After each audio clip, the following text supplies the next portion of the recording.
take a look. There will definitely be something that catches your eye.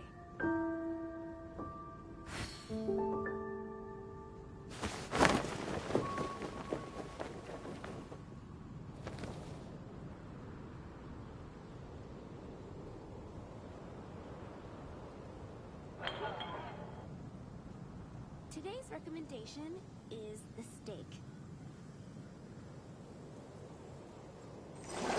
Haven't you heard? There's a strange wanderer near Wolfendom.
The first time we came here.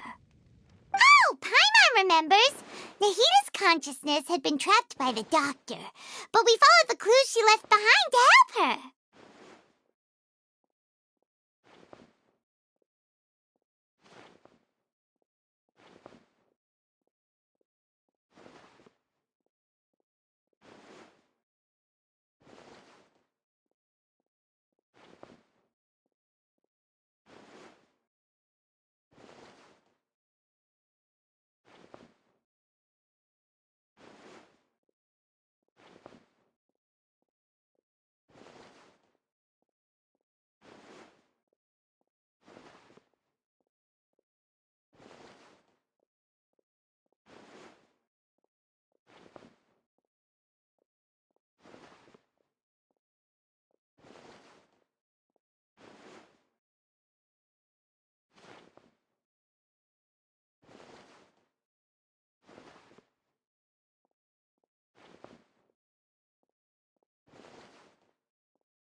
So much time has already passed since then. And it seems Sumeru's changing for the better now that Nahida's in charge, right? Paimon just hopes this peace will last a long time, and then Nahida won't have any more new problems to deal with.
right.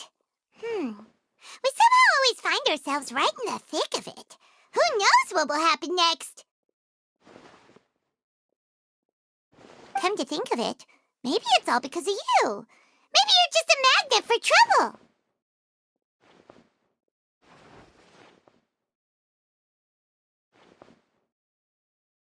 Huh? Me? Before Paimon ran into you, Paimon never ran into any trouble.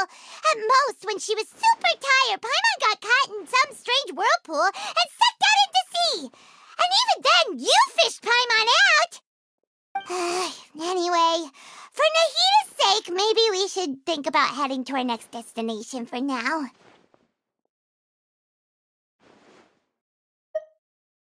Ah, look who it is. Running into you in a place like this? I can see you two still love wandering around. Oh, it's Dia! Since when are we just wandering around? We're usually taking care of some serious business. Even though it may have nothing to do with our journey. But never mind that. What brings you here? I just finished a commission in the desert for a usual client of mine. Nothing too interesting. Just escorting a shipment of goods. I'm on my way to report back. That's when I saw you two all the way over there, chatting away. What were you two talking about anyway?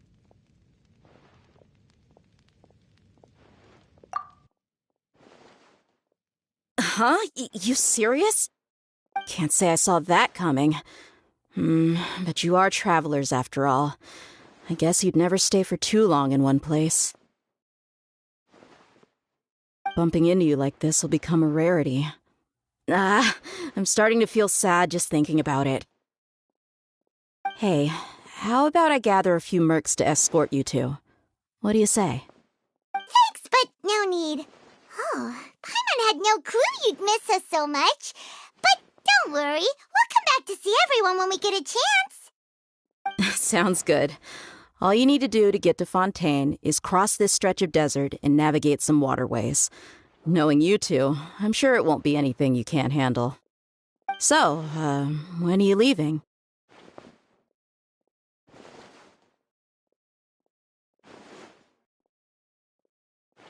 Oh, wait a sec. Paimon just remembered there are still a few dishes in Sumeru that Paimon hasn't tried yet.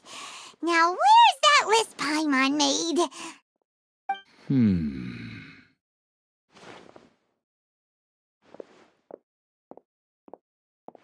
I see. Guess you won't be needing a going-away party or anything. It's sad enough to see you go like this. Though, now that I think about it, Sumeru wouldn't be what it is today without you. Seems true heroes always prefer leaving quietly. By the way, should we go say bye to Nahida?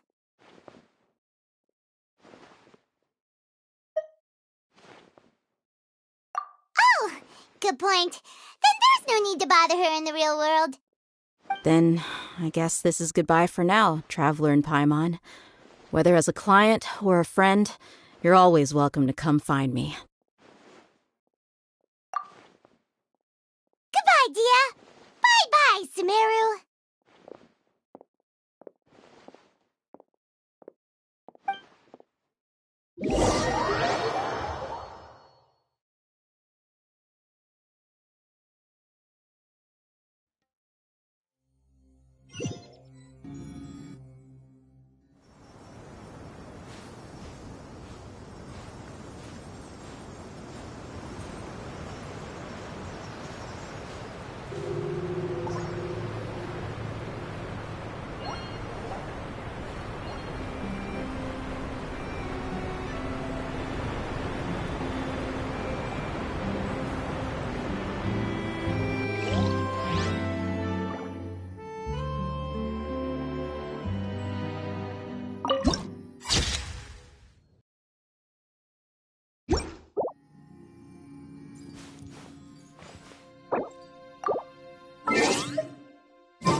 all that sand and water, we finally made it!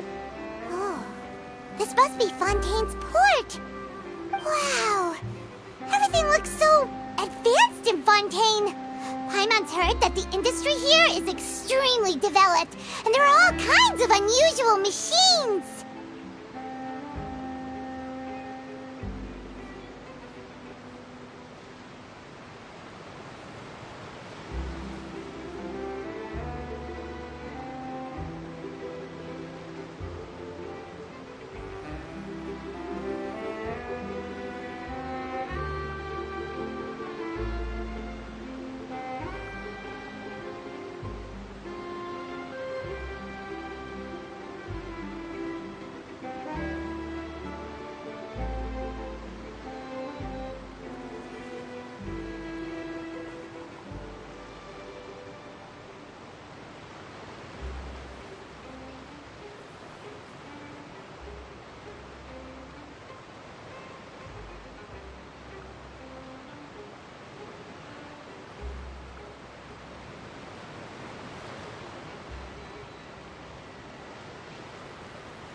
The sights as a tourist is nice, but maybe it would be better if we found something to do.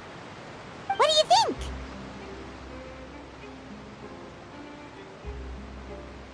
Good idea!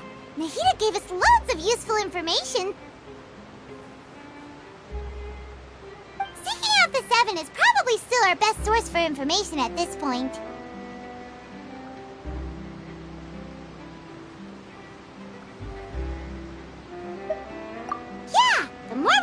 The better. So, what do you think the Hydro Archon's like? Will we get along?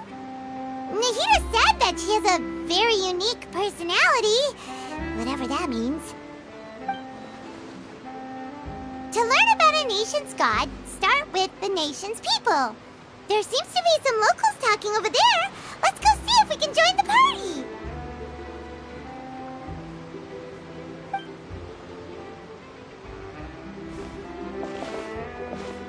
If you ask me, it's a tragedy how things ended for him.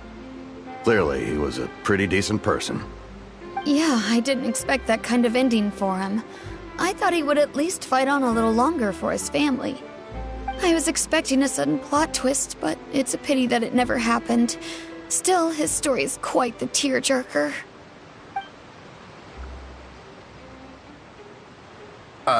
Excuse me. Can I help you two? I couldn't help but notice you standing here listening. Hi. We're travelers new to Fontaine, and we had something we wanted to ask, but you seemed to be really busy talking about some kind of play, so we didn't want to interrupt. Play? Oh, no. We're talking about something that really happened.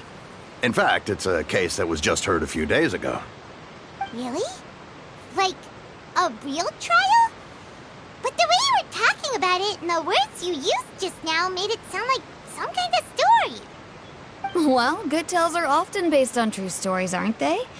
And what you see in reality may also be someone deliberately putting on an act while harboring ulterior motives.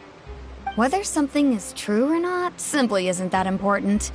The main thing is whether the story being acted out on the stage is splendid enough. Oh, but it looks like you're not from around here. You probably don't know that the Fontaine Court of Justice is called the Opera Epiclese, or more commonly known as just the... But, shouldn't court cases be treated a little more seriously than that? Not to question Fontaine's way of doing things. It's just that putting someone on trial is usually a very serious thing. No worries. Other visitors to Fontaine have wondered the same thing. You could say that we just don't want to waste the moving stories behind those cases. And as for your worries about whether the cases are treated with due reverence, we have the absolutely just and honorable Chief Justice Neuvillette. as well as the Oratrice Mécanique d'Analyse Cardinal, a machine created by the Archon. Between the machine and the Chief Justice, false charges and injustice are a thing of the past now. You're a Treese? Is it some kind of machine, too? Oh, Paimon's curious. We should check it out if we get the chance. Wait, Paimon almost forgot to ask you our question. Do you know what we should do if we want to meet the Hydro Archon? Oh, that's easy. Just go to the Opera House. Lady Farina practically lives there. You could definitely say it's her biggest passion. I think what they mean is that they wish to speak with the Archon personally. In that case, I'm afraid it's going to be a tad more difficult. You'll have to make an appointment well in advance, and it'll depend on whether or not she has any time slots available. Huh. Is the Hydro Archon super busy taking care of official stuff? Wait, didn't you say that she's always at the Opera House? No. Lady Farina seldom takes an interest with the nation's affairs. The reason it's difficult to make an appointment is simply because she's incredibly popular. That's right. After all, she is the Archon. Though she may tend to get a little dramatic from time to time, people can't get enough of her. Huh. First time Paimon's ever heard of an Archon being described that way before. Wait! Paimon gets now! The Hydro Archon is kinda like a big celebrity here, right? Yeah, I suppose you could say that. Perhaps you could even say our mascot. Hang on. This is still Fontaine's Archon you're talking about. You should show some more respect. Yes, you're right.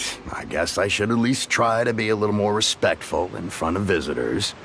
Otherwise, I might get arrested and find myself face to face with Monsieur Neuvillette. Come on. Sure, there's a lot of laws here, but nobody's going to be arrested for saying something disrespectful about the Hydro Archon. Alright, I think we get it. Thank you! At least we now know that we can find the Hydro Archon at the Opera House. But who knows how long making an appointment will take? Guess we could have a look around the city in the meantime. Hey! What are you looking over there for?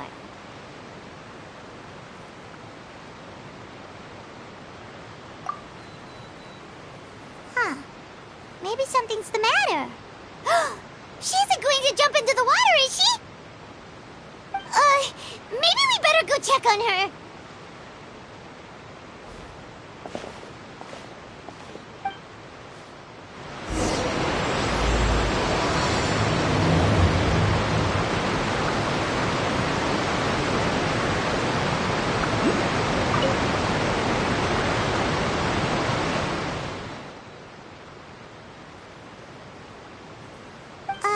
Hello there. Excuse me. Are you alright? Huh? I'm fine. Thanks.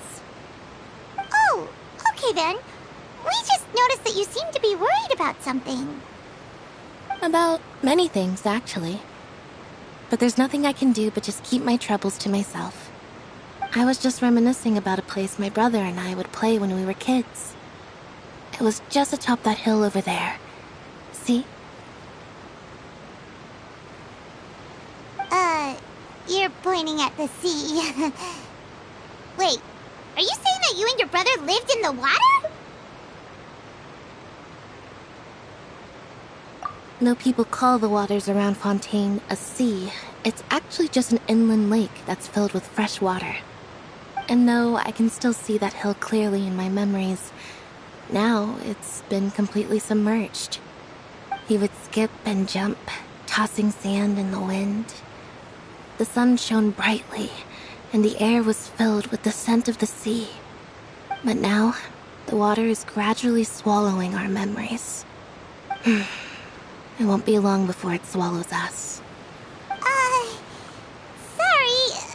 Paimon doesn't really get what you mean. I don't believe we've had the pleasure of meeting.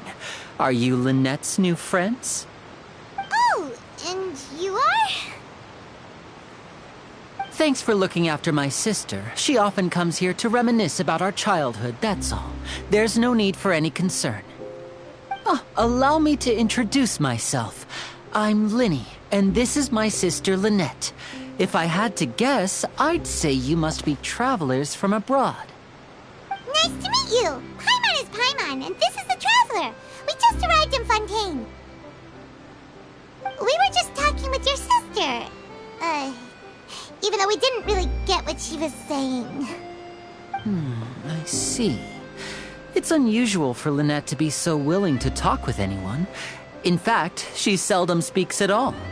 I'm usually the only one she ever talks to. Oh, really? Then you two are just like us! Paimon's always the one talking for some reason.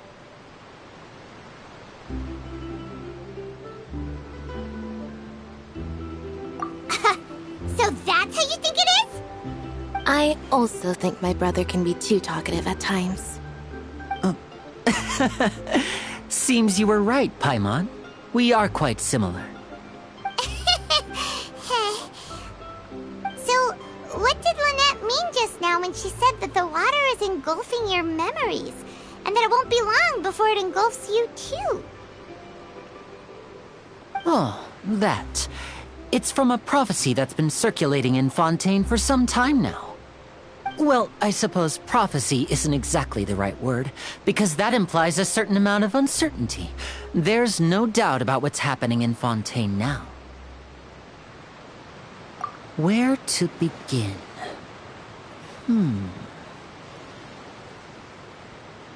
Let's put that question on hold for a moment. We still haven't formally greeted each other yet, have we? Did all the introductions earlier not count? Hello, traveler.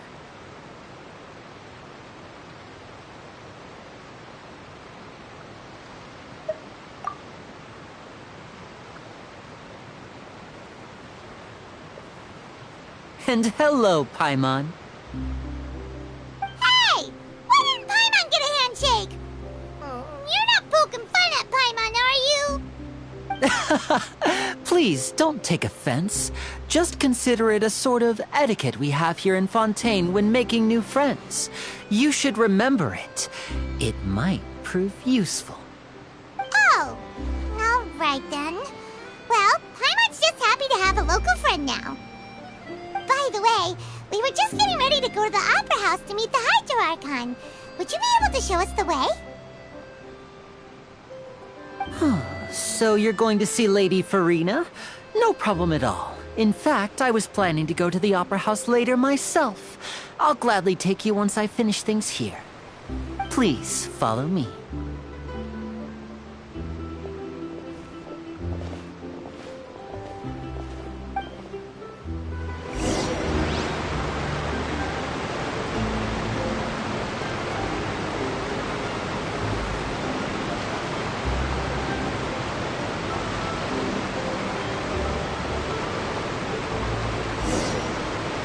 This place is pretty dead.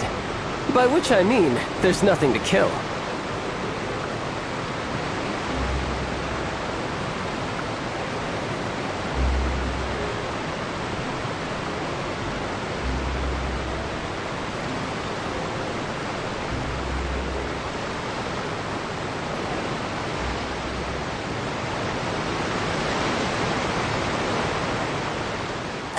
You said you were going to see Lady Farina?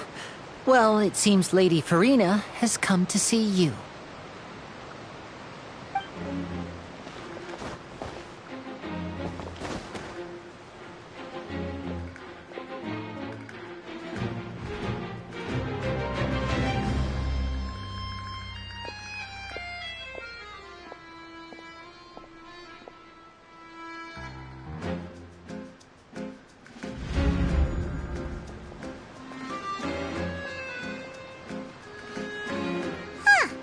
So, she's the Hydro Archon?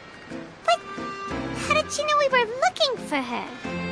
My dear people, rich and poor, those with cup in hand and those with nothing at all, raise your glasses in celebration! If you don't have one, then just raise your hand in lieu.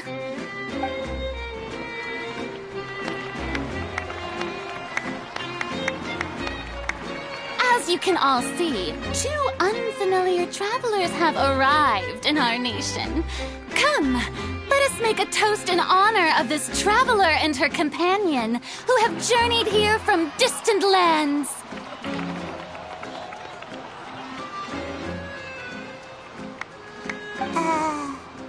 Is she talking about us?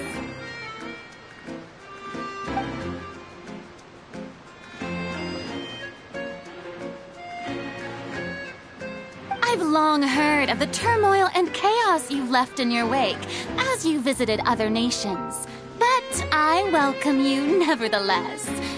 No, I have come to receive you personally. Fear is for insignificant cowards. I am a god, and I will never entertain the notion of such meaningless wariness. You can be rest assured, I see clearly your sincerity. Of course, seeking an audience with me is the most sensible thing to do. It will allow you to truly behold my power and witness my authority. Intelligent people always gather under the correct banner. I, Focalor, hereby welcome you to the nation of Hydro and acknowledge the value and significance of your trip. Yeah, Paimon still can't believe it. Feels like we've only been here for a few minutes. But the Hydro Archon's entrance was, how should Paimon describe it? A little over the top? Miss Hydro Archon? How did you know we were coming? I see. As Outlanders, you inevitably lack even some of the most basic understanding. Don't forget that even the gods can be divided into the mediocre and the excellent. I suppose it's only natural for you to be awestruck by my abilities. You had best stop and consider. Do you really have the noble qualities and etiquette necessary to communicate with a god? All it takes is a flick of my finger for me to know everything about you. Whoa, talk about sounding high and mighty. Oh? What's with these looks? Perhaps the welcoming ceremony still isn't enough? What else should I say then? Is she waiting for us to start talking? Wow, I didn't expect to see Lady Farina here. What a surprise! Wait, does this mean they're the legendary blonde traveler? How did I not notice before? Hey, what's all the commotion? Oh, is that Lady Farina? Is there some kind of drama going on? Of course. That's the blonde traveler. The one all those stories are about. Lady Farina came here to personally see her. Oh, I bet this is going to be the duel of the century. Ooh, I've got to see this. I knew Lady Farina would never disappoint.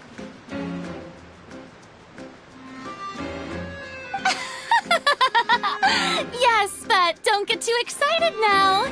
My dear believers and spectators alike tend to get quite rowdy, and despite the noise, I've come to tolerate all their ruckus.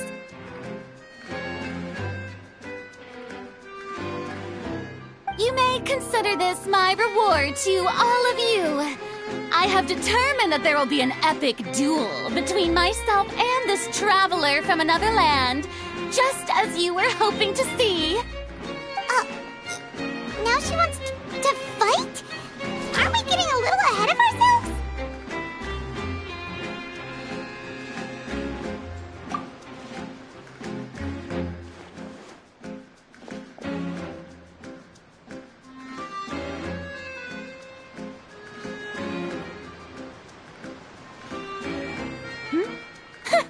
Are you not afraid? Might I remind you that this is a duel against the divine? What are you trying to do, traveler? Provoking a god in front of her people? Stand down, Clorend. I admire her bravery. Few have the courage to draw their sword against a god. She is obviously a true warrior. Unfortunately, people nowadays only crave to be thrilled, and a mere duel will not slake their thirst for excitement. Huh. Yeah, she's right. Just a duel wouldn't be all that interesting. On Araneus, criminals are always requesting duels to defend their honor. They're getting a bit old, to tell the truth. You see. Then, as the god of justice, I shall face this traveler in another kind of duel. A duel in court! Whoa. All right! Now that'll be worth seeing! Right. This is Fontaine, after all.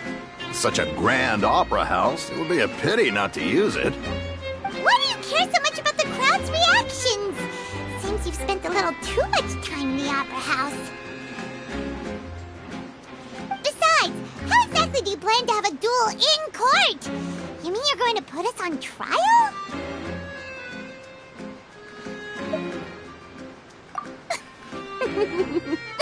Oh, we have reason to put you on trial.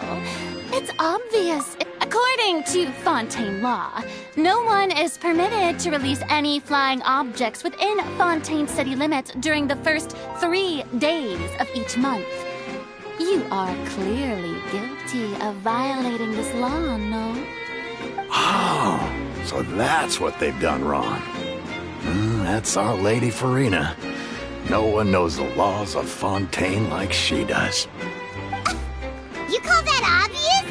What kind of law is that? Wait, flying object? You mean Paimon? Precisely! Now, if you two have no objections, then in the name of the Hydro Archon, I order your arrest. My apologies, Lady Farina. I don't mean to spoil the fun. But if you would allow me to interject, I don't think that Paimon here meets the definition of a flying object. You tell her, Winnie! Finally someone who's not crazy. How could anyone call Paimon a flying object? Ah, great magician Linny, my beloved citizen. I'll permit you to object, but how exactly do you plan to prove your claim? As a magician who just rained on your parade, I naturally should shoulder the responsibility of saving the show. So, with such an audience gathered here, allow me to perform a trick for everyone.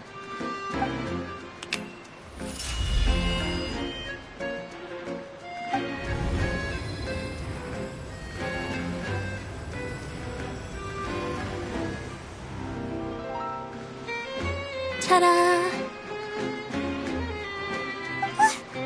What's that on Paimon's back? Hey, when did you do that?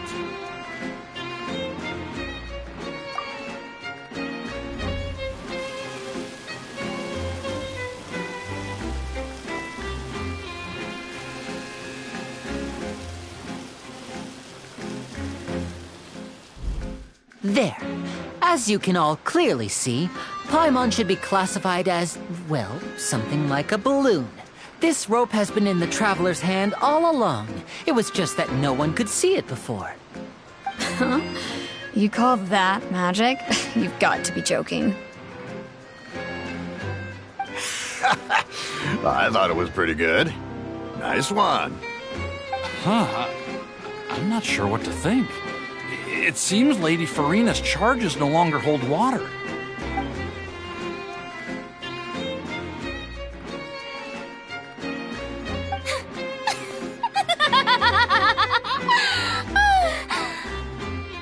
Amusing. Very amusing, Linny. Just the sort of unexpected twist that I enjoy. With you here, today's performance can finally be called complete. Performance? You see all this as a performance? In which case, consider the matter of your trial resolved. The god of justice will not bring charges against an innocent person. But when there are valid grounds, I will not only judge travelers from abroad, but even the gods of other lands. I look forward to seeing your upcoming performance at the Opera House, Mr. Linny and Miss Lynette. That's enough for now. Toodaloo!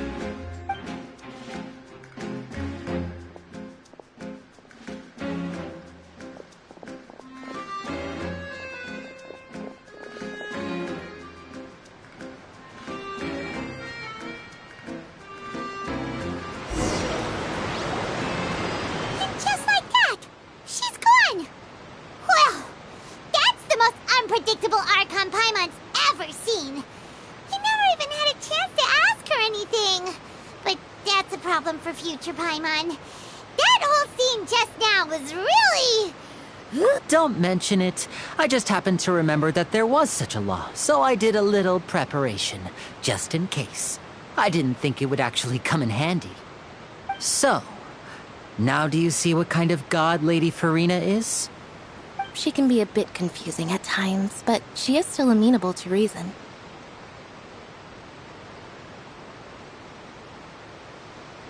Anyway, Paimon had no idea you were a magician, Linny. It sounded like you'll be performing at the Opera House, right? I just know a few simple tricks I use to make a living. Lynette is my assistant. It will actually be my first time performing on the most prestigious stage in Fontaine, the Opera House. But isn't the Opera House where criminal trials are held in Fontaine? When there are no public trials being held, the Opera House hosts a variety of other performances. To the people of Fontaine, the line between a trial and a performance can be a little blurred.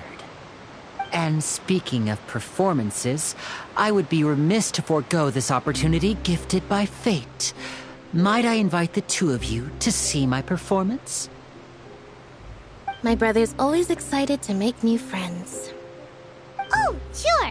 We don't really have anything to do now, and we wanted to go to the Opera House anyway. Splendid. In that case, why don't we go together? I'll show you the way. I just have something to take care of first. You really mean it? Then I'll take you up on your offer. This is a magical item known as a magic pocket. Perhaps you can help me distribute them to the people here. Huh? What are they going to use it for? About that... You asked me before about the prophecy, right? Let me start by telling you a little more about what it entails. I'm not sure exactly when it began, but a prophecy has been circulating around Fontaine. It says that every person in Fontaine is born with sin. No matter how the nation of justice holds trial after trial, this sin cannot be absolved. Until one day, the water levels in Fontaine will rise, and the sinful people will slowly be drowned. In the end, the people will all be dissolved into the waters, and only the Hydro Archon will remain, weeping on her throne. Only then will the sins of the people of Fontaine be washed away. That sounds pretty gloomy. Why are people in Fontaine born with sin? What is that supposed to mean? There are lots of guesses. Some say that the ancestors of Fontaine stole the power of the seas and stirred its wrath. Others say that the people of Fontaine never heeded the first Hydro Archon's warnings and offended Celestia. But here in Fontaine, evidence is what matters. There hasn't been concrete evidence for any of these claims, so they can only be regarded as conjecture. If even the people in Fontaine don't know what sin they committed, wouldn't it be better just to ignore the prophecy completely? Why bother feeling guilty all the time? That's exactly what the people did at first. But in the last few years, the water levels in Fontaine have actually started rising. Many places have already been completely submerged, and now lie beneath the sea. Many people carry on with their lives as before and shrug it off as a natural phenomenon. But my family and I think that the people of Fontaine shouldn't ignore the possibility, which would end up sentencing them to death. We hope that at least the people who reside near the waterfront can move away before it's too late. So, we've started distributing magic pockets to them. As a magical item, these magic pockets have astonishing capacity. I'm sure they will come in handy when people are moving their belongings. Oh, Paimon gets it! It's like preparing for a rainy day! But this is... Perhaps only absolute power could ever contend with such a catastrophe. But who knows? We're just tiny specks in the grand scheme of things. Now, if you'd like to help, then please give these magic pockets to anyone nearby. Be sure to convince them to take it, regardless of what they say.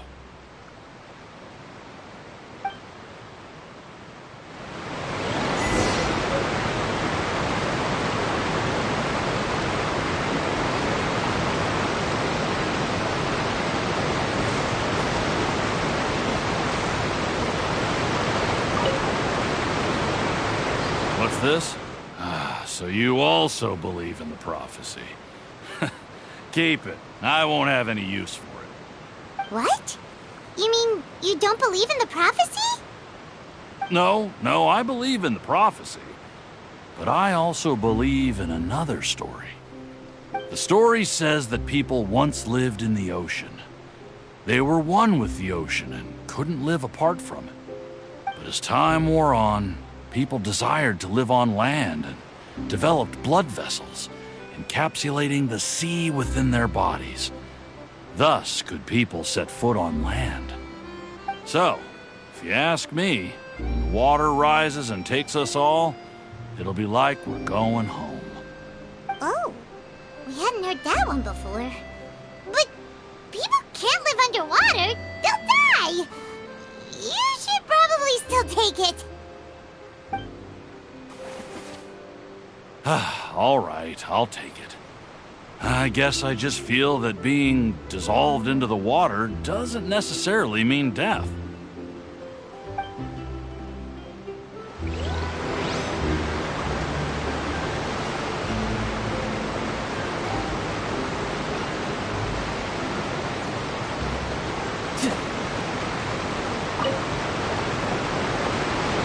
So you're the blonde traveler that everyone's been talking about. My apologies for not recognizing you earlier. Oh, a magic pocket? Seems you really thought of everything. I guess it's better to prepare for the worst and hope for the best. Thanks. Please, also thank the magician on my behalf when you get the chance.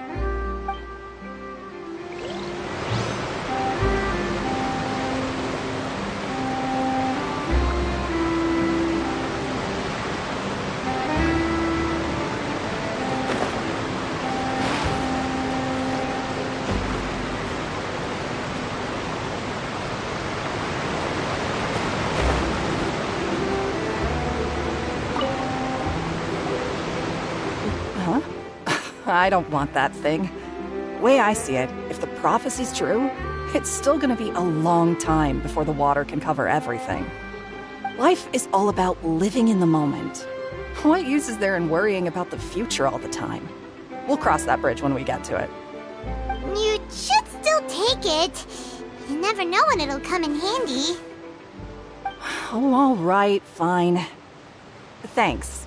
It's just that if I start moving, that means I've already given up on the life I have now. I'd really rather not.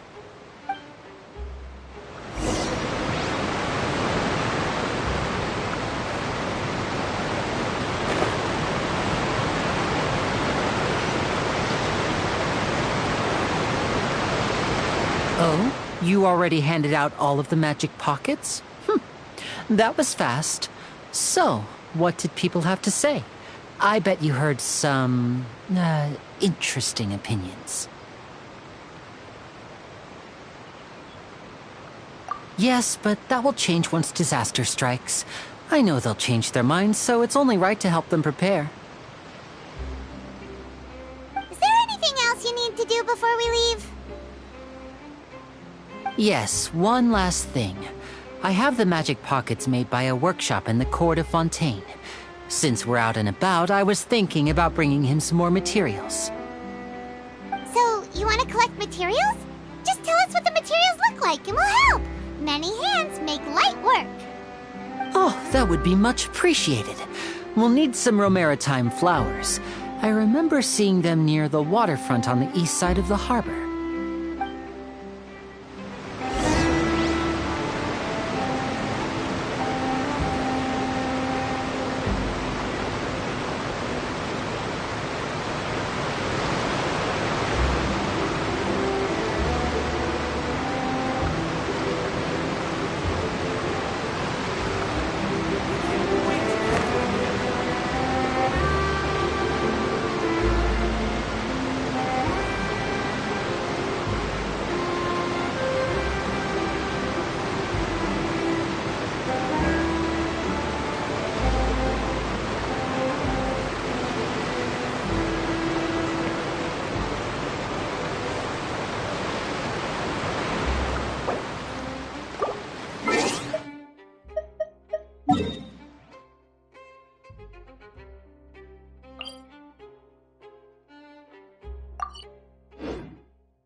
It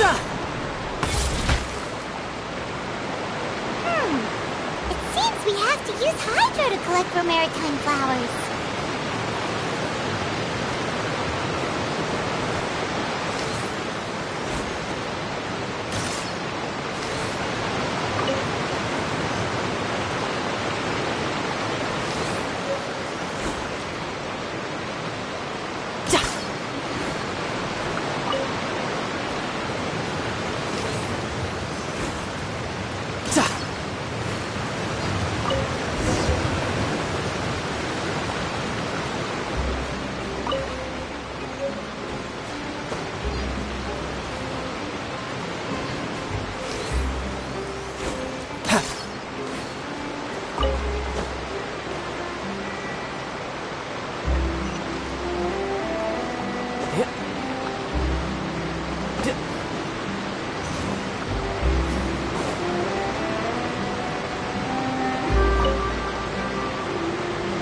You made quick work of that. I can tell you're an experienced traveler.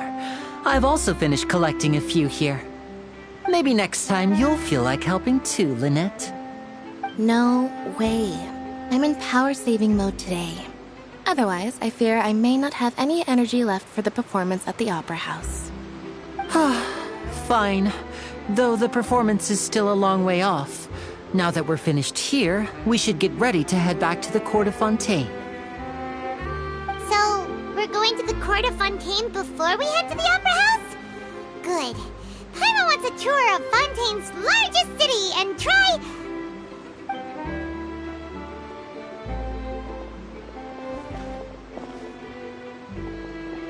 Wait, shh. Have you noticed that person over there? The young girl. Huh? What's wrong with her? Paimon didn't notice anything. She's obviously a thief. Magicians and thieves practice similar methods. We divert attention, and a distracted audience is one that won't discover what you're really doing. Watch her movements carefully.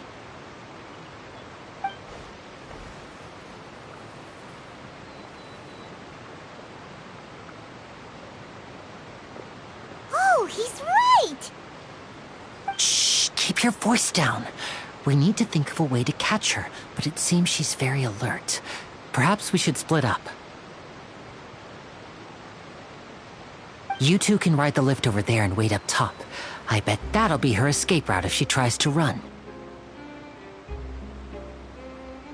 All right, let's go.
Where I'm from, if we didn't keep moving, we'd freeze to death. Literally.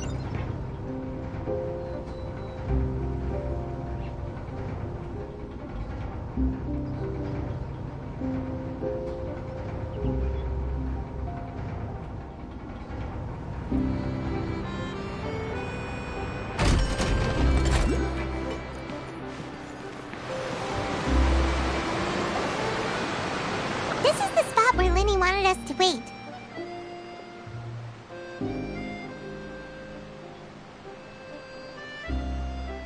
Oh, look! Isn't that her?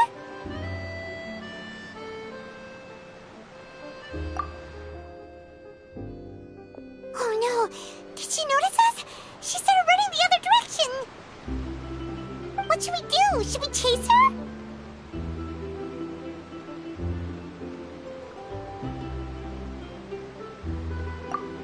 You're right. She might also be trying to lure us away.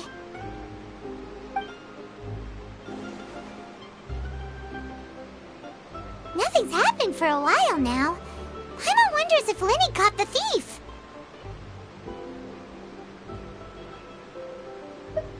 Yeah, let's go.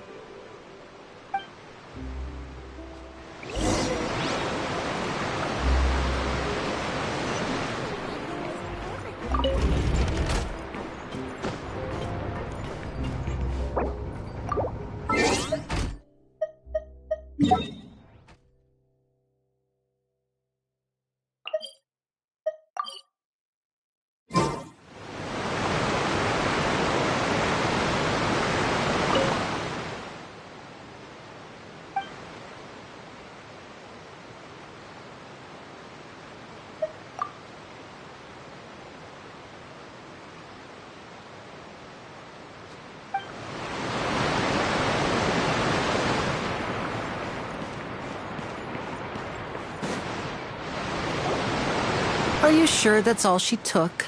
You should check to make sure you're not missing anything else. No, that was all. Oh, I can't thank you enough. I didn't notice a thing earlier. Anyway, I should be going now. Thanks again. Oh, were you returning what the thief had stolen? That's right. Pity I wasn't able to catch her. She distracted me by dropping the thing she stole on the ground. By the time I looked back, she was already gone. I saw the general direction she went, but Linny twisted his ankle, and I needed to make sure he was okay. Oh, did you get hurt, Linny? I'll be all right. It's just a twisted ankle, that's all.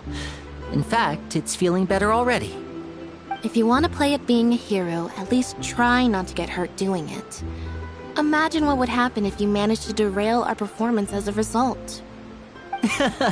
You're right. Sorry, Lynette. I have to admit that the thief was even more skilled than I had anticipated. But at least we were able to get the stolen items back, so it wasn't a complete failure. What a slippery little thief! Guess things turned out all right in the end, though. Linny's initiative paid off! All right, let's put this little detour behind us. We should go to the Court of Fontaine now.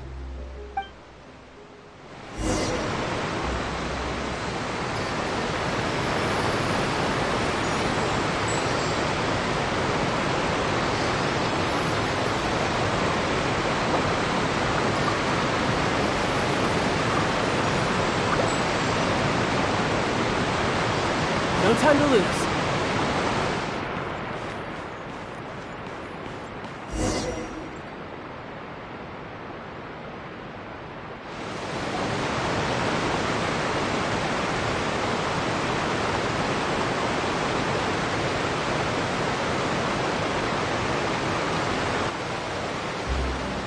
So, we ride this thing to go into the city? What an ingenious way to get around! People in Fontaine really know how to use water! This is an aquabus. It allows people to travel between several key locations around Fontaine. It's pretty convenient, but the ride can become a little dull after a while. The scenery is always the same. That's why it's better to travel with friends. So you mean it's still boring even when I'm riding with you? No, that's not what I meant. It's just that, well, you don't really talk that much. Besides, it doesn't really feel like a real trip when it's just the two of us. It's the same as being at home. Whatever. Guess that's what it's like to be an older brother. It's about time for us to leave. Let's get on board.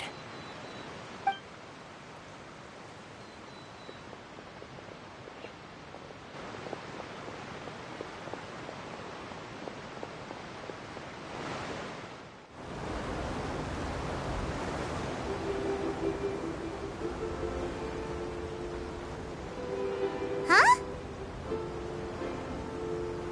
What? Traveler! Paimon! Charlotte! Oh, I never guessed I'd bump into you while riding the Aquabus. In the story of my life, this is big news.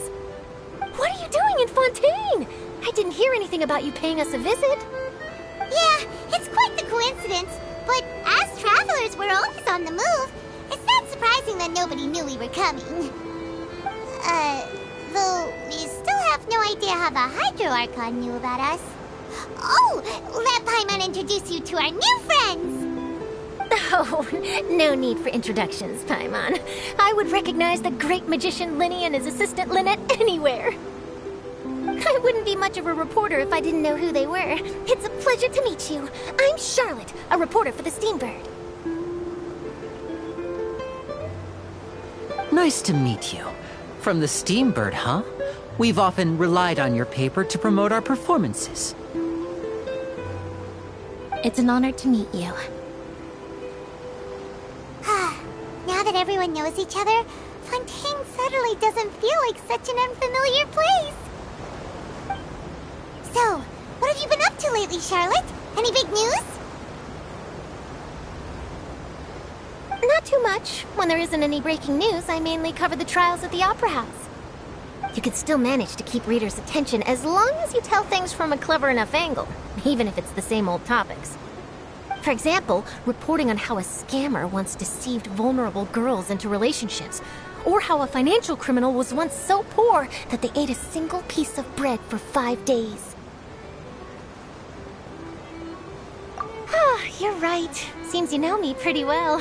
What I'm really after is exclusive, sensational news pieces that could shake the country. These smaller stories are a waste of my talents. Oh, I just remembered. I've been following a case lately. Well, a series of cases, actually. You mean the serial disappearances of young women case?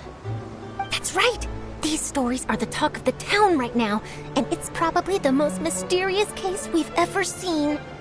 If I'm the first with a draft ready to publish when the case is finally cracked, and it's the headline story in the Steambird, oh, when that happens, I bet all the other reporters will shed tears of envy. I've already gathered all kinds of materials. I just can't wait for the truth to be revealed. So, what is the serial disappearances of young women case? You mean the culprit hasn't been found? That's right. The first missing girl case happened almost 20 years ago. And ever since, after a period of time, another girl disappears. What the cases have in common is that the girls are all of a similar age, and that they've all vanished without a trace. But the scariest part is that to this day, none of the girls have ever been found. Many suspects have been arrested over the years in connection with this case, but shortly after each arrest, another disappearance would always happen.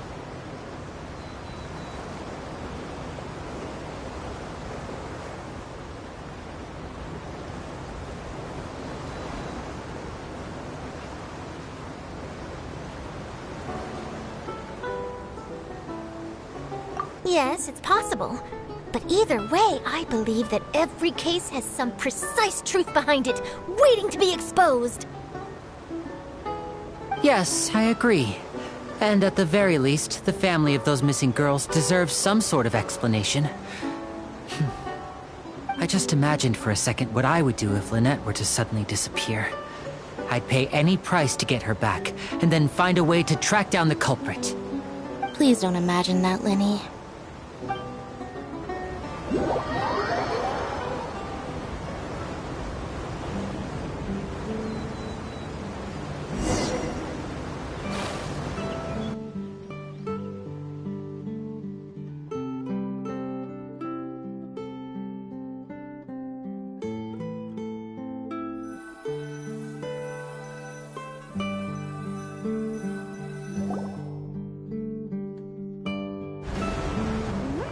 Hey, we're almost there! Look!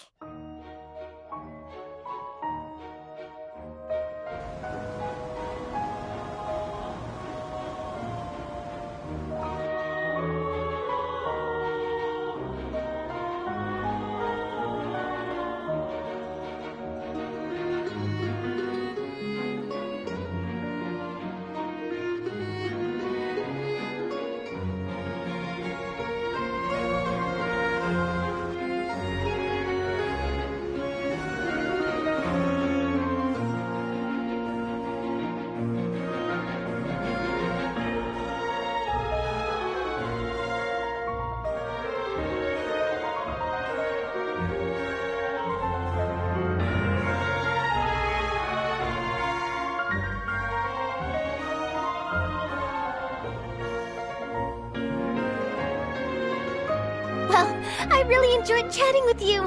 Life should be full of pleasant little surprises like this. Yeah, us as well. The ride went by too quickly. I have an interview to get to. I should get going before I'm late. Okay, Hyman hopes we can chat again soon, Charlotte. See ya! Bye now. Oh, be sure to stop by and see me at the Steambird when you have time. What a tough job. Always running around and interviewing everyone. Well, where should we go now? If you don't mind, how about we stop by my home first? Besides, I still have all the materials we collected. Sure, we wouldn't mind at all.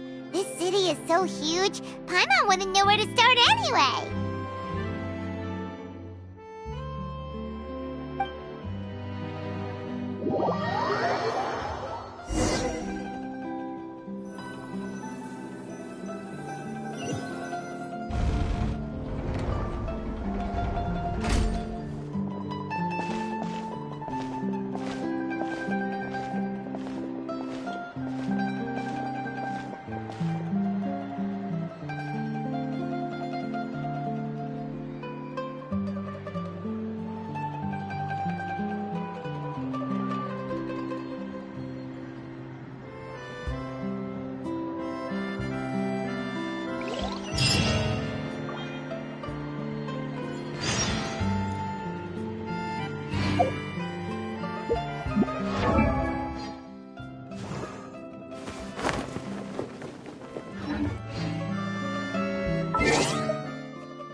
I wonder what the rest of the Harbingers are up to. Plotting and scheming on an...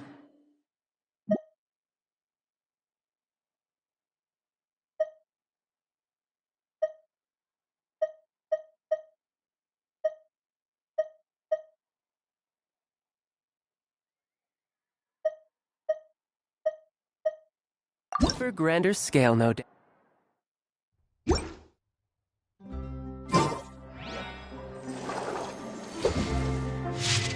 Does this big machine run on clockwork too?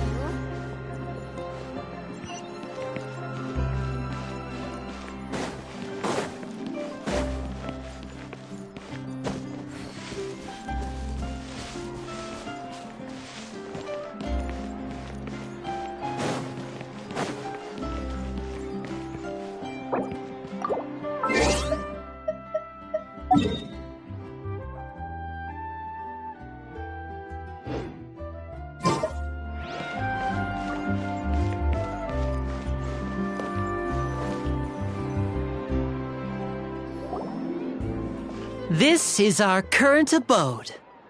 Ah, Fremine, you're home. Where did everyone else go? I have some new friends that I would like to introduce. Oh, they all just went out a moment ago.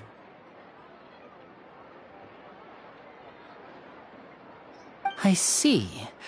Everyone is getting busier now that Father will be returning soon. I suppose that can't be helped. Allow me to introduce you to my little brother, Fremine. He is a phenomenal diver.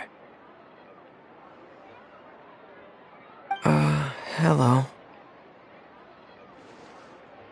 Nice to meet you! Paimon is Paimon, and this is the Traveler! Oh, you sound very proud to have a diver as a brother, Linny.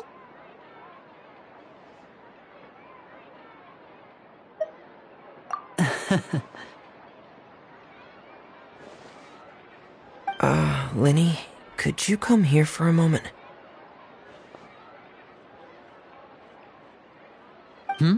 What is it, Fremine? Do you have something to tell me?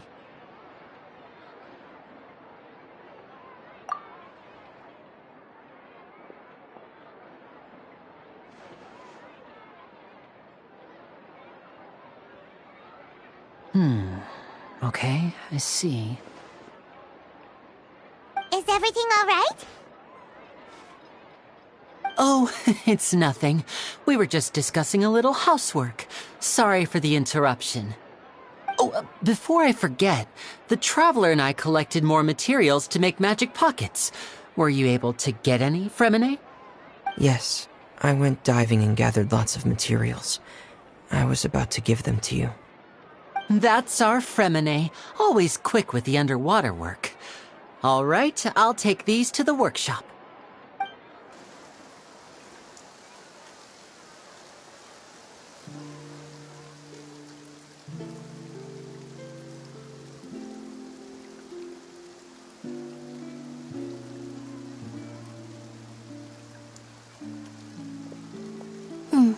Looks like rain.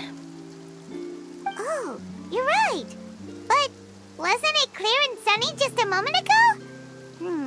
Fontaine's weather sure is weird. I'm afraid that's just how it is here. It often rains on days where there are trials being held in the Opera House, but don't worry, it'll clear up soon enough. What's wrong, Fremine? There's a legend about the rain that I tend to believe. It's said that a dragon of water once resided in Fontaine. Though we don't know where the dragon went, every time it weeps, the skies will cloud up and pour out rain. When I was a child, my mother told me that if I wanted to go outside and play, I should yell toward the sky at the top of my lungs. Hydro Dragon! Hydro Dragon! Don't cry!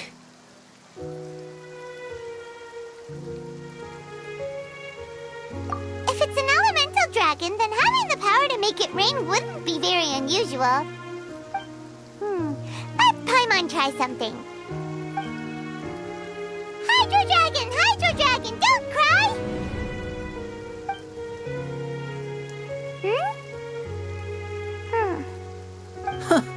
doesn't seem to be of any use. It is just a legend after all. You know, you might be a more popular magician if you understood the concept of romanticism. Or could at least play along. Sorry. It might be because we've never met the Hydro Dragon. Perhaps it can't be comforted by the words of strangers.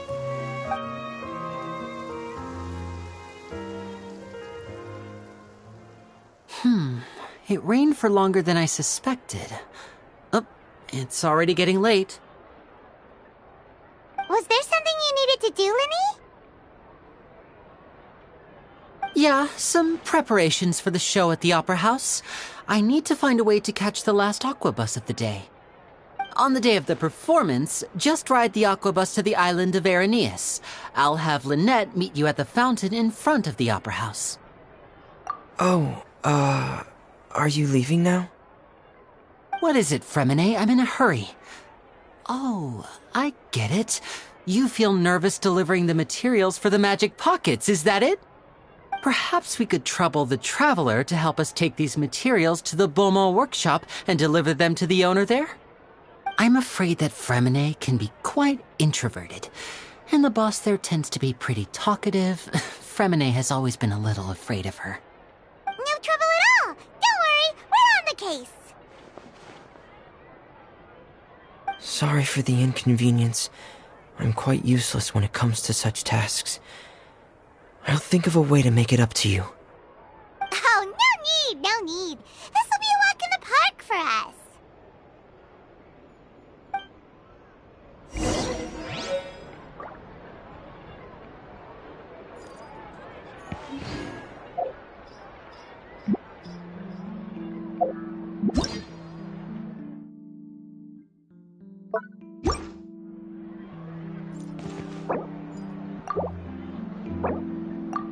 Fresh fruits, sweeter than syrup.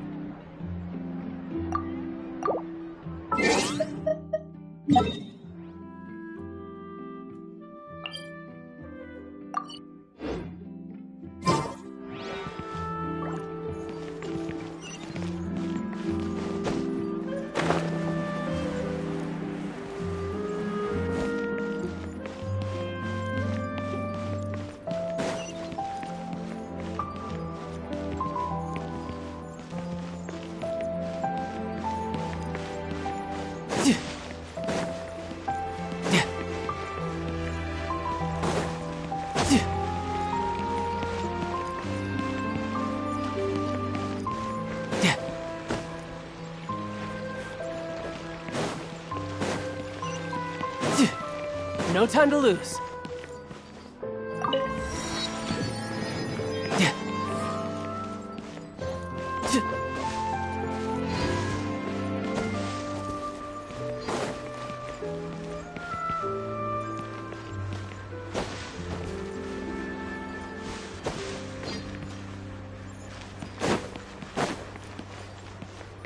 No time to lose.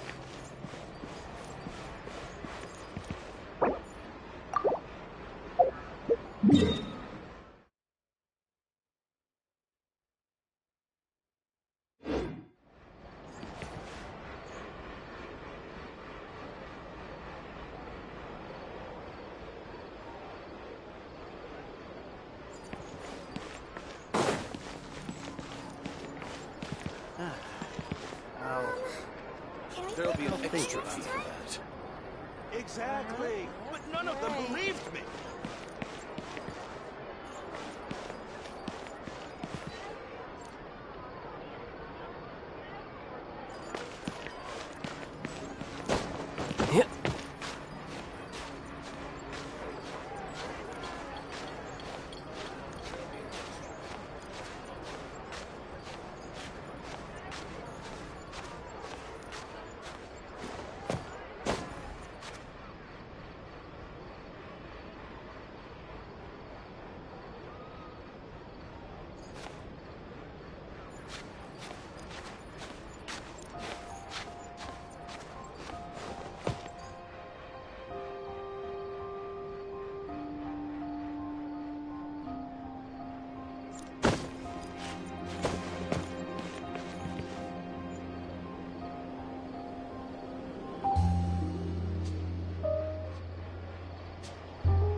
Yeah.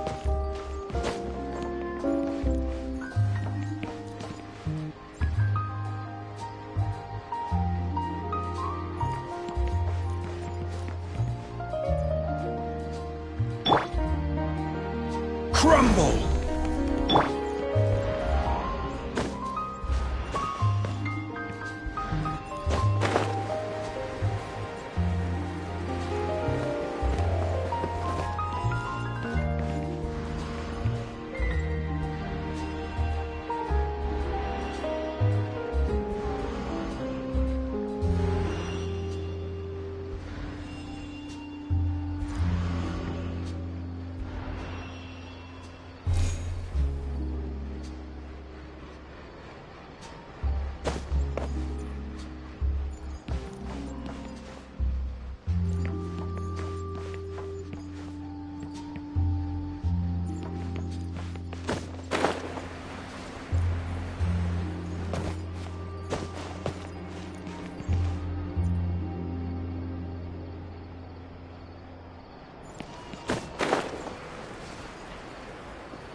Hello?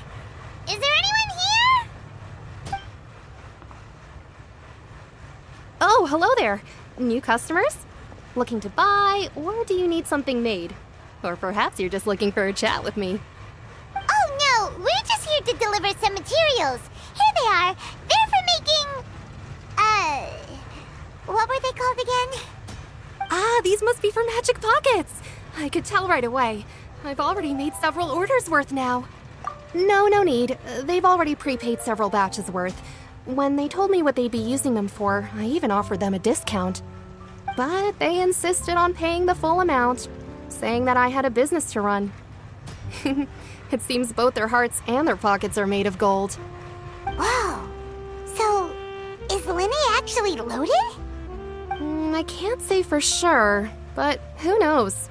Maybe there's good money to be made being a magician in Fontaine. Hey! Is this machine what you use to make stuff here? It looks really advanced. Why use your hands when a machine can do the work? It would be a waste not to use the latest technology, and wasting is a kind of crime. But where does a big machine like that get its power from? Well, it's a little complicated. I'm not sure I can put it in layman's terms for you. But basically, everything we usually use here in the city is powered by indemnitium. It's a type of energy that's produced from trials. Huh? How can trials produce energy? Well, I'm not completely sure of all the details myself, but basically, when a trial is in session, the Oratrice Mécanique d'Analyse Cardinale harvests people's belief in justice and converts it into energy to be used all around Fontaine. So that's what its other function is? Paimon heard that the Oratrice was created by the Archon to make judgments. But Paimon still doesn't get it. How could something unreliable like people's beliefs be turned into a stable power source for these machines? Oh, yeah! So that means the Hydro Archon relies on the machine to take the energy created by belief and turn it into power for all of Fontaine, right? Even though I've never heard anyone really put it that way before, it sounds like it makes sense. Besides indemnitium, we have another type of energy called pneumosia. It isn't produced by the power of the Archon, but it is unstable by nature. Even now, it still cannot be widely used by civilians. I thought I'd find you hard at work, but here you are chatting the day away. Since you're already talking, I'm sure you wouldn't mind a few words with me? You again? Didn't I already promise you that I'd have the more I owe to Confrérie of Cabriere by next month? Why are you hounding me now? Yeah, but how do we know that you won't go running off by the end of this month? I want 50% today. Wait, no? 70%. Huh? You... Seems business isn't so great for the workshop. We've already finished our job and delivered the materials. Maybe now's a good time to... Hey, hold on. Before you go around trying to collect payments, why don't you settle your own debts first? If Confrérie of Cabriere wants to poach clients from Northland Bank, that's fine. But I'm afraid you still owe the bank a hefty sum of mora. So why don't we work things out between us first, before you get back to your little conversation here? You're from Northland Bank. But we said we'll pay everything we owe next month. Why are you hounding me now? Traveler, Paimon! I didn't think I'd run into you here in Fontaine. What are the chances?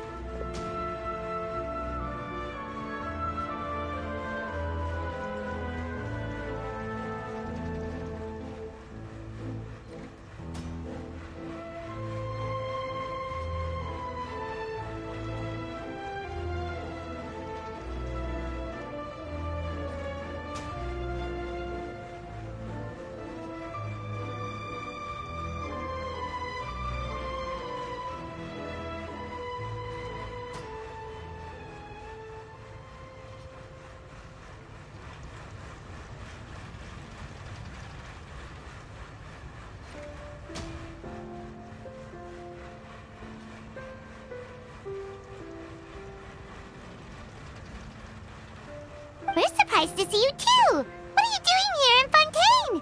You didn't want to stay in Snezhnaya?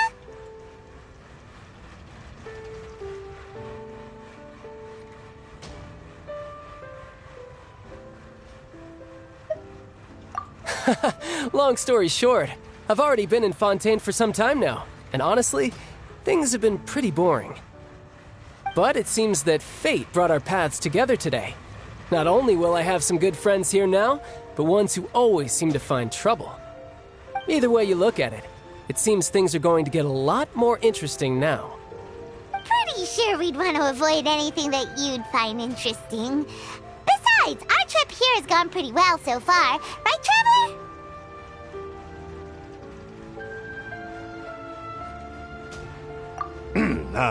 Hey, you, Northland Bank boy. Aren't you forgetting something? Don't interrupt. It's not often I run into the Traveler like this. Why don't you wait for me over there for a while? You kidding? Aren't you the one looking for us? You really expect us to sit and twiddle our thumbs while you catch up with your friends? Listen to me, boy. If you want your mora, fine. Why don't you come and take it? Hey, I just said not to interrupt. Oh, by the way, Traveler, the last time I took Tonya and Tusser ice fishing, Tusser said... Hey! That's way over the line! All right, boys, let's see who has to pay up now! Can you at least let me finish one sentence? Fine. Though the bank told me not to get rough with our clients. You're the ones who started it. This is an act of self-defense. You two will have to be my witnesses, okay?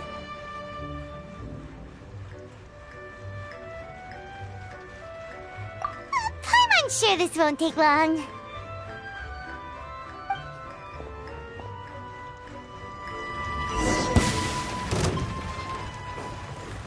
Riptide! Tidal wave! Ja! Ja! Ja! Ja!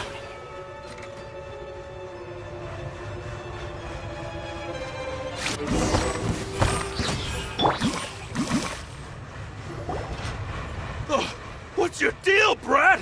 How are you so strong if you're just a staffer from Snezhnaya's Northland Bank? Wait, don't tell me you're... Oh, now you notice. It's a little late, don't you think? Just make sure you understand that you don't mess with Northland Bank. Got it?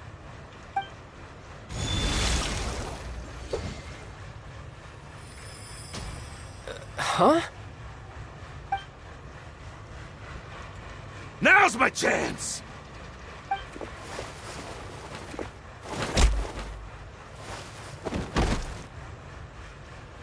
Huh.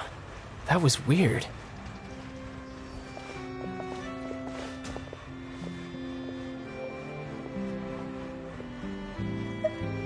I'm not sure.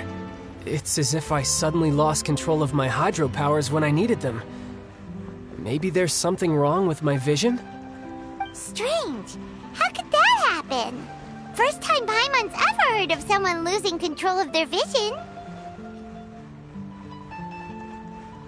Never mind. It doesn't matter.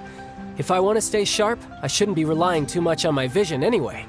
Besides, I always have my delusion in case I need it. So what are you doing in Fontaine, child? And don't say it's work for Northland Bank.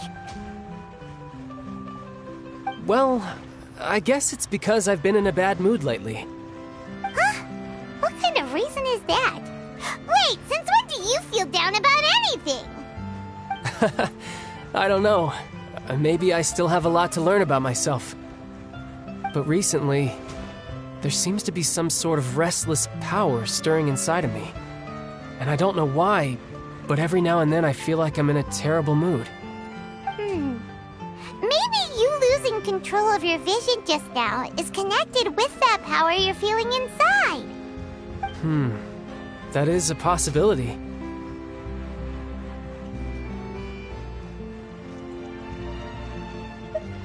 I can't remember if I ever mentioned it before, but when I was 14, I fell into some unknown abyss.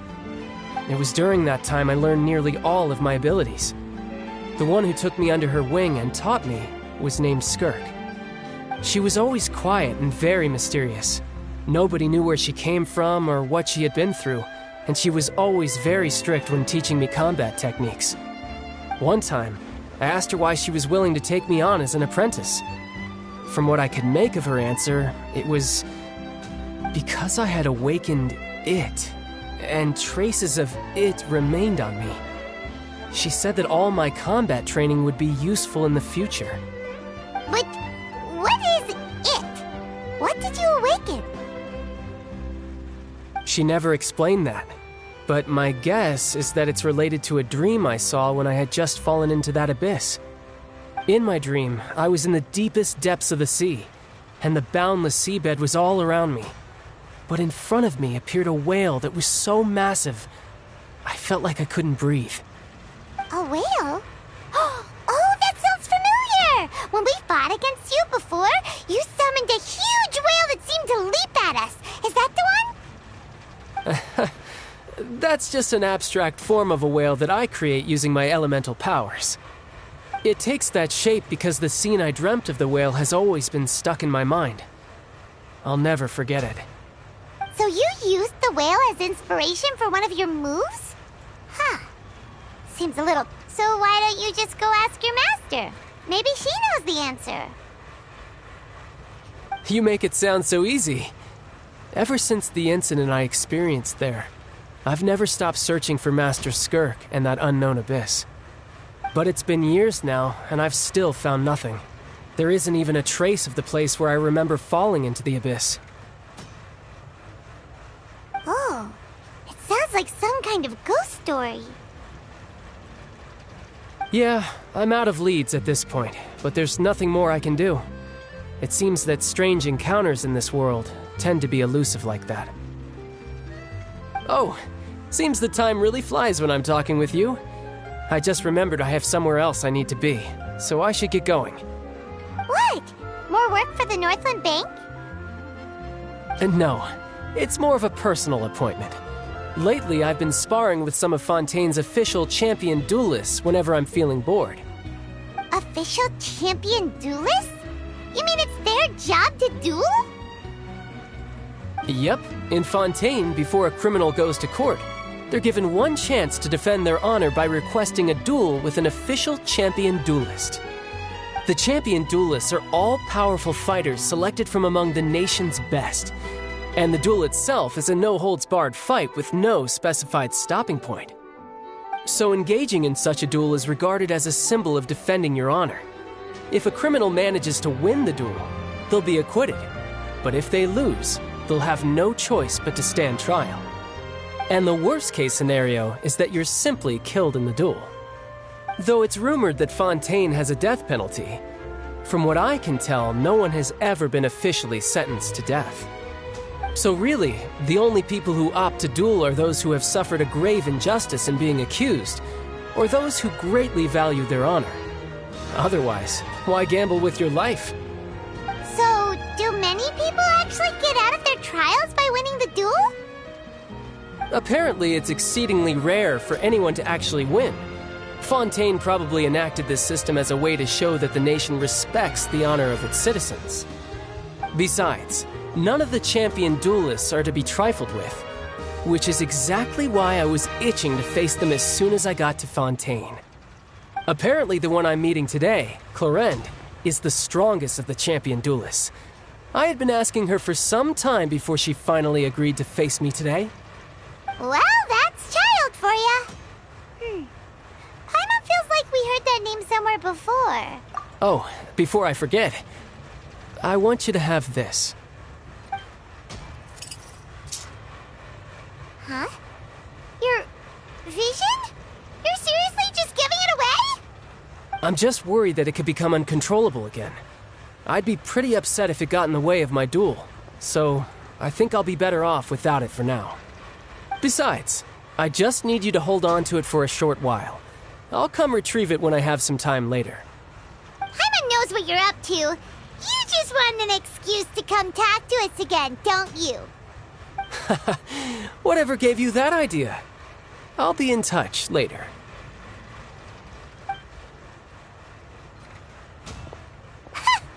That sneaky guy.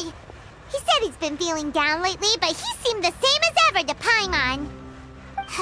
Well, since we don't have much to do for now, we might as well walk around and see the city before Lenny's performance.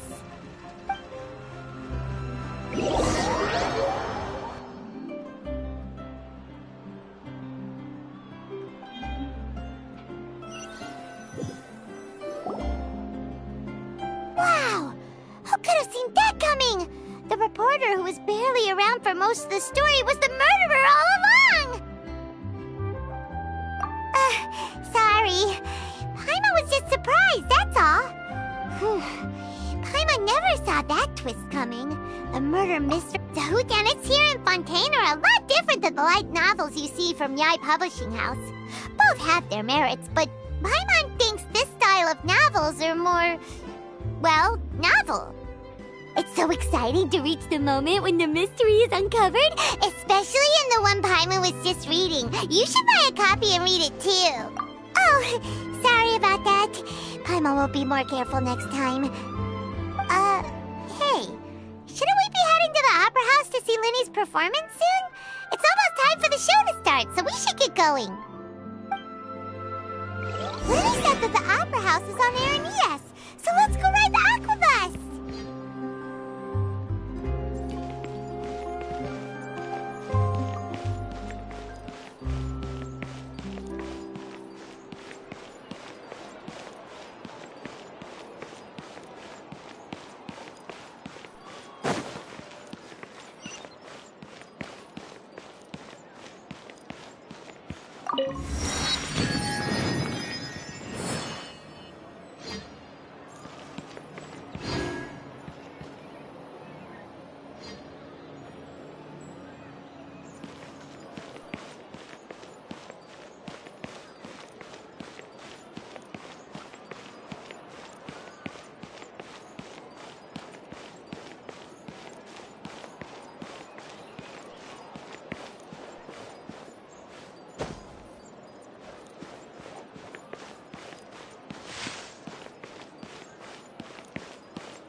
No time to lose.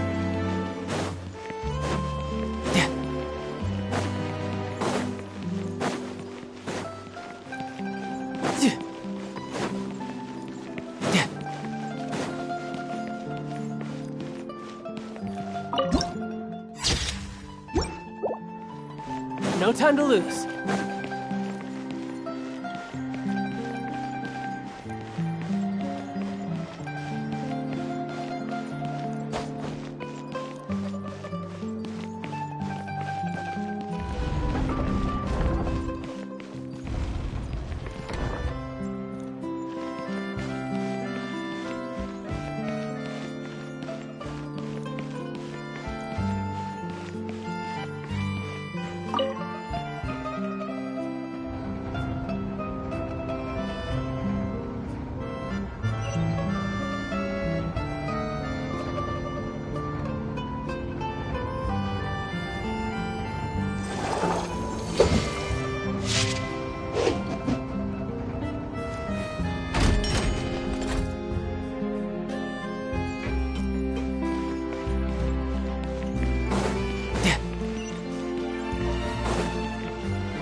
No time to lose.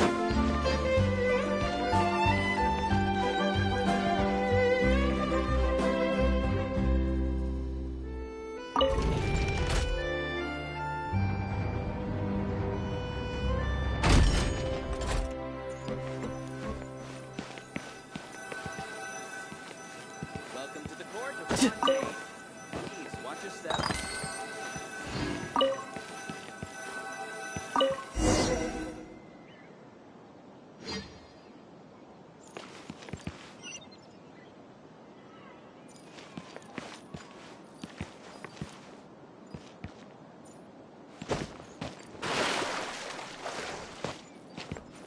Welcome to the court of Fontaine. Please watch your step.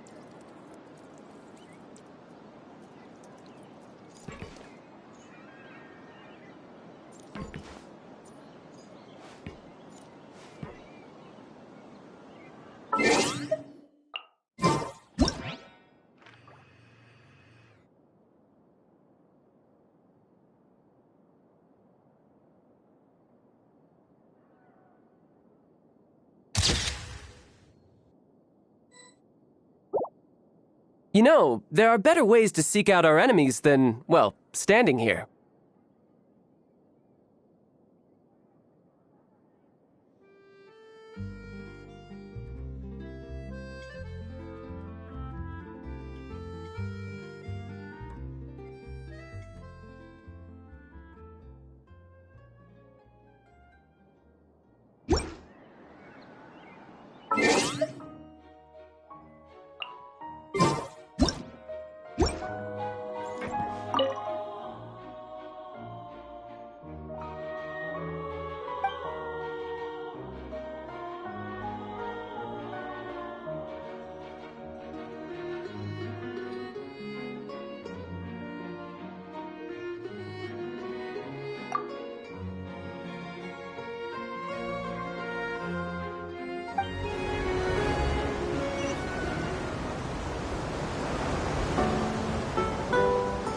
Welcome to the Navia line.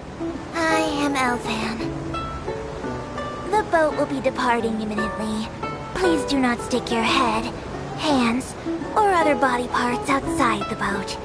The Aquabus operator is not responsible for any accidents or injuries resulting from doing so. Also, please remember to buy the Steambird, though I don't read it myself. The destination of the current tour is Arenias. Points of interest worth visiting include the Fountain of Lucine and the Opera Epiclese. If you look to the left in the direction we are currently traveling, you will see the famous Fontaine Research Institute up in the sky. An experiment gone wrong turned new sightseeing opportunity. Human ingenuity truly is a wondrous thing.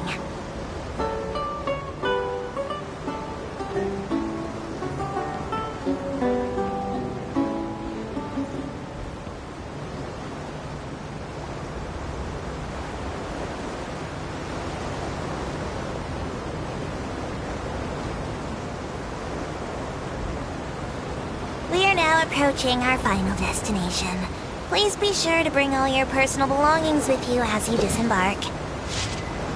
Even though I will take any forgotten items to the lost and found, the paperwork is rather annoying, as Melusine hands are not suitable for grasping pens. Please be careful when disembarking. It has been my honor to be your tour guide this trip. Thank you.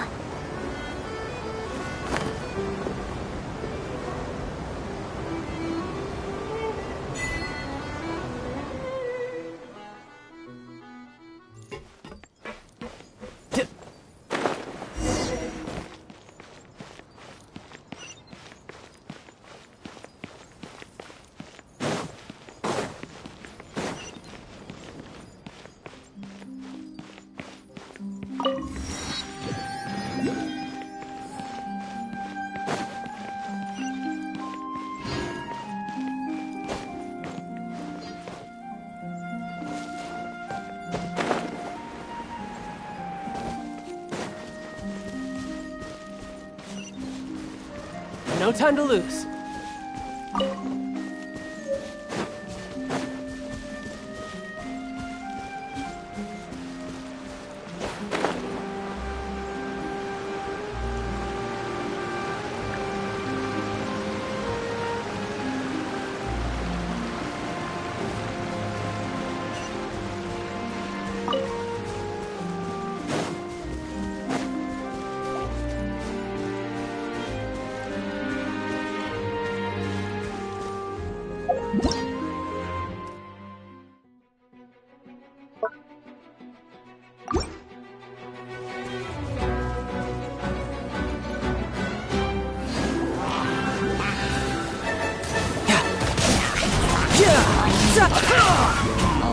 I will have order.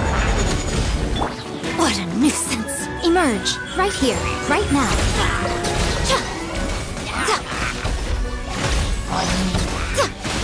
Emerge. Nothing lasts forever. Right now. Remember, health comes first.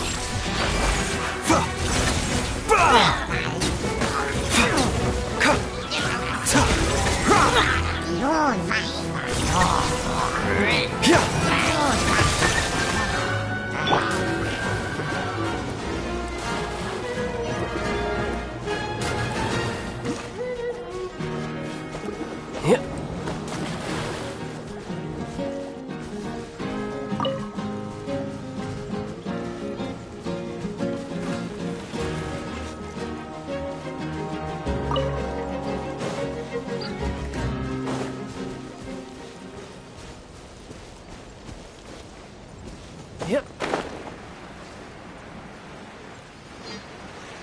Yeah.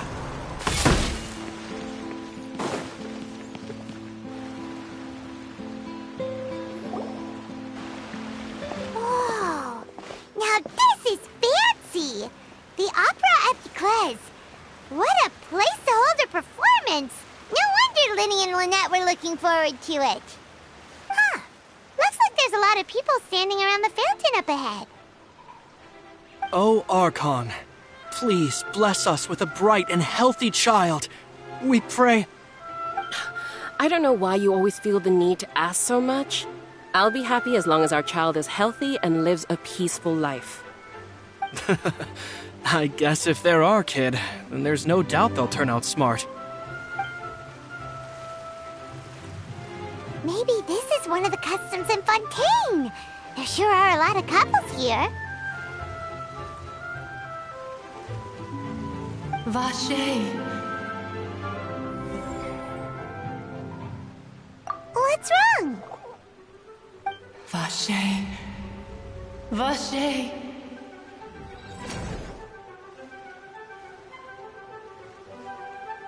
No, Paimon didn't say anything. Are you hearing things? Welcome to the Fountain of Lucine. All the water flowing through Fontaine converges here. It's customary for newlyweds to come here and wish for children. Ah! Annette! You scared Paimon! Why did you get here? Lenny asked me to wait here for you, remember? Right. What do you mean? There are a lot of people here right now. Hey! You're not trying to scare Paimon, are you? Besides, it's the middle of the day! It's not the time for eerie things! I see. I might be able to tell you something that could help explain the voice you heard. In fact, you might not be imagining things at all. I suspect that what you heard is a result of your hypersensitivity to the hydro element. Others in my family have had similar experiences. It's because of her sensitivity to the hydro element? But what would hearing a voice have to do with elemental power? When do you cry, Paimon? Wait, what? What does that have to do with anything? Just answer me. When do you cry?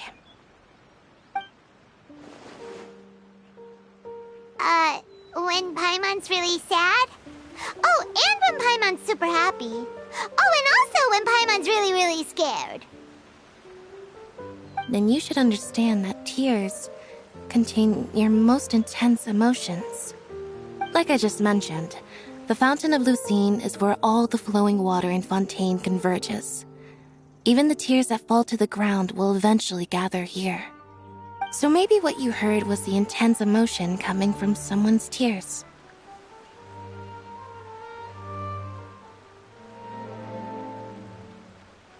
So, what did the voice say? If you were hearing their emotions, then Paimon wonders what happened to them. Rather than worrying about them, we should worry about my brother first.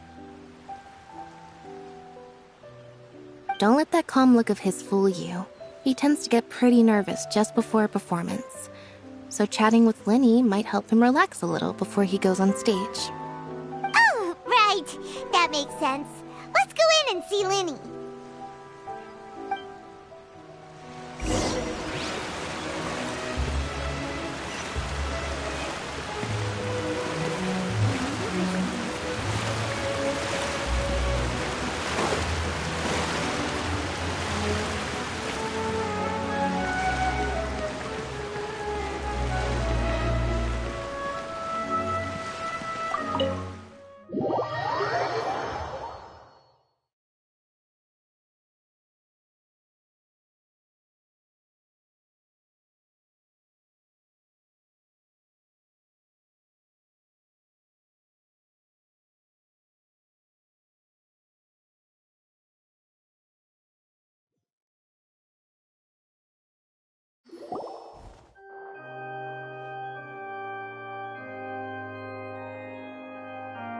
Traveler and Paimon, good to see you. I knew you two would come. Are you kidding? We wouldn't miss it for the world! We've been looking forward to it! I can tell, judging by how early you've arrived. But you're actually right on time. The audience still hasn't started entering the venue yet, which means now is the perfect chance for us to take you to the best seats in the house. Wait just a moment. I'll fetch the tickets.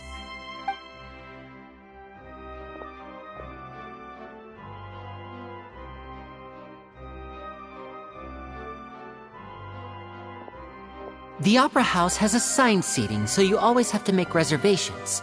I've already reserved your seats, and here are your tickets. Ooh, front row seats! Thanks, Linny! Don't mention it. There's no need to keep thanking me. Hey, Lenny! Could you come over here and take a look at this? Oh, I'll be right there. Seems there's an issue with the stage props over there. That's Cal, my assistant, calling me. I'll go lend him a hand. Yeah, we'll just go to our seats. You go ahead, Linny.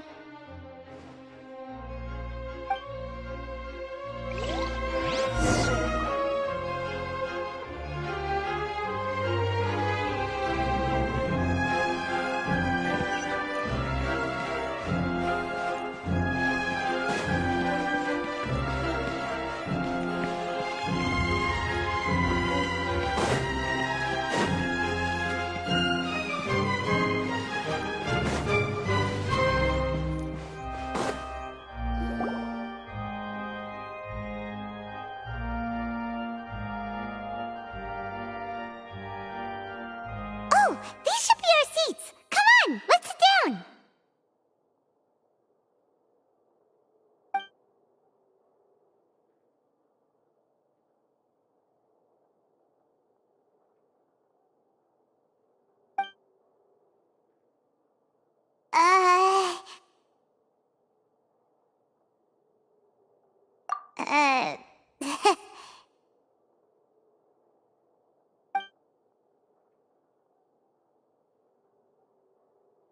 Hey, Traveler. Maybe we should strike up a conversation with the person next to us. Since we're sitting together and the rest of the place is practically empty still, it's kinda awkward if we don't say anything. Oh, you little... Of course you put this on Paimon. Excuse me, I did not realize you felt awkward. I am terribly sorry. I would be perfectly happy to chat with you if that is what you would like. Oh, so you heard all of that, did ya? Boy, you sure have good ears. Paimon thought she was keeping her voice down. Wait, that's not it, Paimon's... Sorry, Paimon's the one who was being rude, talking under her breath like that. So, let's talk, but, what should we talk... Oh, Paimon's got it. You're also here early and sitting in the front. Are you a friend of Linny's, too? A friend, you say? Well, if Mr. Linney would like to be my friend, I would be more than happy to reciprocate. Oh, so you're not friends with Linny, then. Oh, this is getting more awkward by the second. Paimon nearly forgot to make her introduction. Nice to meet you. Paimon is Paimon, and this is the Traveler. We just arrived in Fontaine. It is an honor to meet you two. I have heard of your deeds across Tevat. And as required by proper etiquette, I will also introduce myself. I am... Oh, Monsieur Nervillet! What an honor it is to have you here to see my show! Ah, Mr. Linney. I should say it is in fact an honor for me to see your performance in person. Wait, Nervillet? Could he be... I saw you all chatting just now, but it seems you still don't know who Monsieur Nervillet is. Allow me to introduce you to Fontaine's Chief Justice. That seat is always reserved for him. It wouldn't be too much to say that he's the symbol of justice and honesty here in Fontaine. Whoa! Sorry for being so rude just now. Paimon had no idea you were such an important person. No offense taken. Being Chief Justice is merely what I do for work. Nearly every person has their usual reserved seat, so I'm not so special, really. And by the way, I should probably let you know, even though I would prefer not to. There's someone sitting up there in the VIP seats that has been striking a pose for quite a while now. I believe she is trying to give you a most elegant and impressive first impression. So I think you should take notice of her sooner rather than later, otherwise she may become flustered.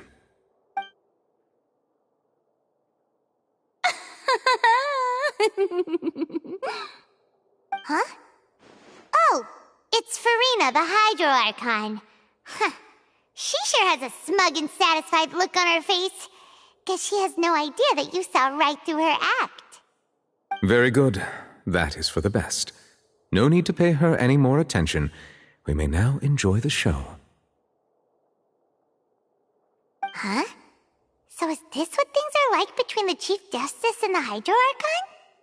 All right, please wait just a moment longer. I've pretty much finished my preparations, and the performance will start as soon as the audience has made their way to their seats. Yay! The show's finally about to start! Paimon can hardly wait! Paimon's never seen a real live magic show before!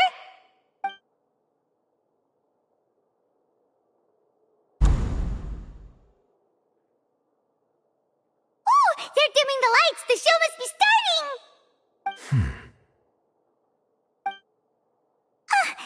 Sorry. Paimon will try to stay quiet.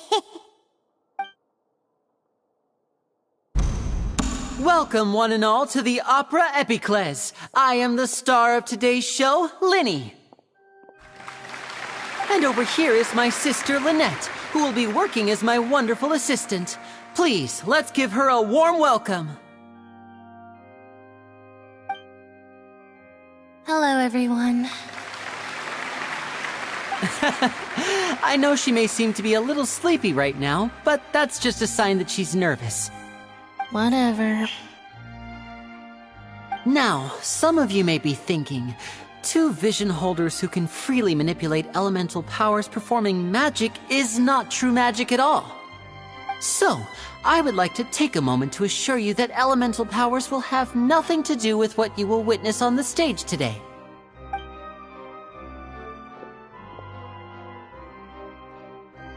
Both Lynette and myself have removed our visions for the show. That way, even the gods won't be able to help us. Oh, good point. That's what makes the show real magic.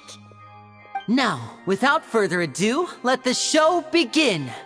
Lynette will now exit the stage to make some preparations. I know you might miss her, but don't worry. She'll be coming right back on stage momentarily. Perhaps in an unexpected way.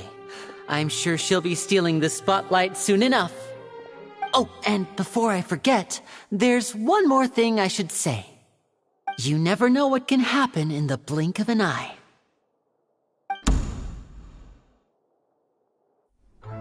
A magician's greatest skill is making things disappear or appear. The possibilities are endless.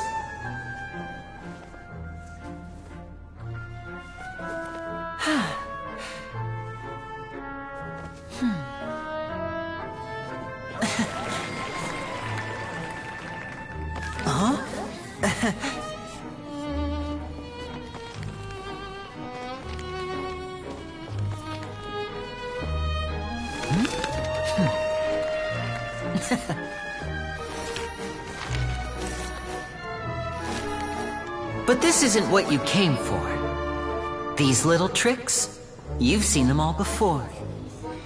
So it's time for something truly extraordinary, don't you think? This one's a little tricky.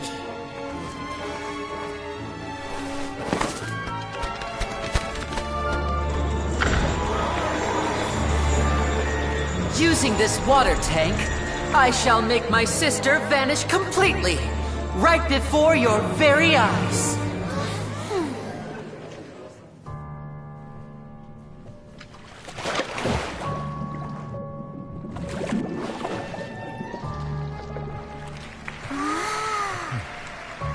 It's actually quite simple. She'll just turn into air bubbles and float right out of the top.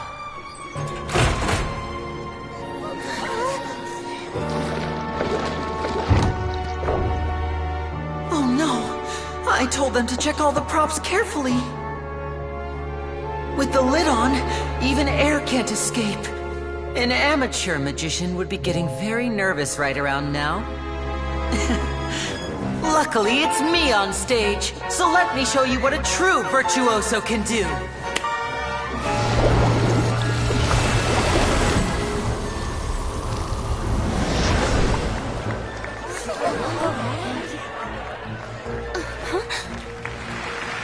Lynette, are you still there?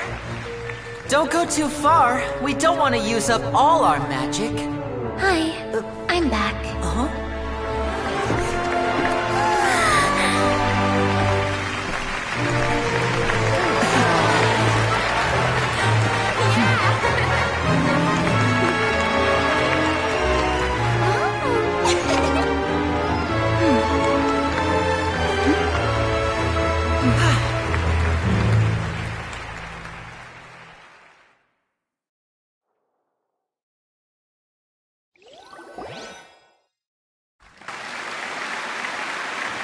Whoa!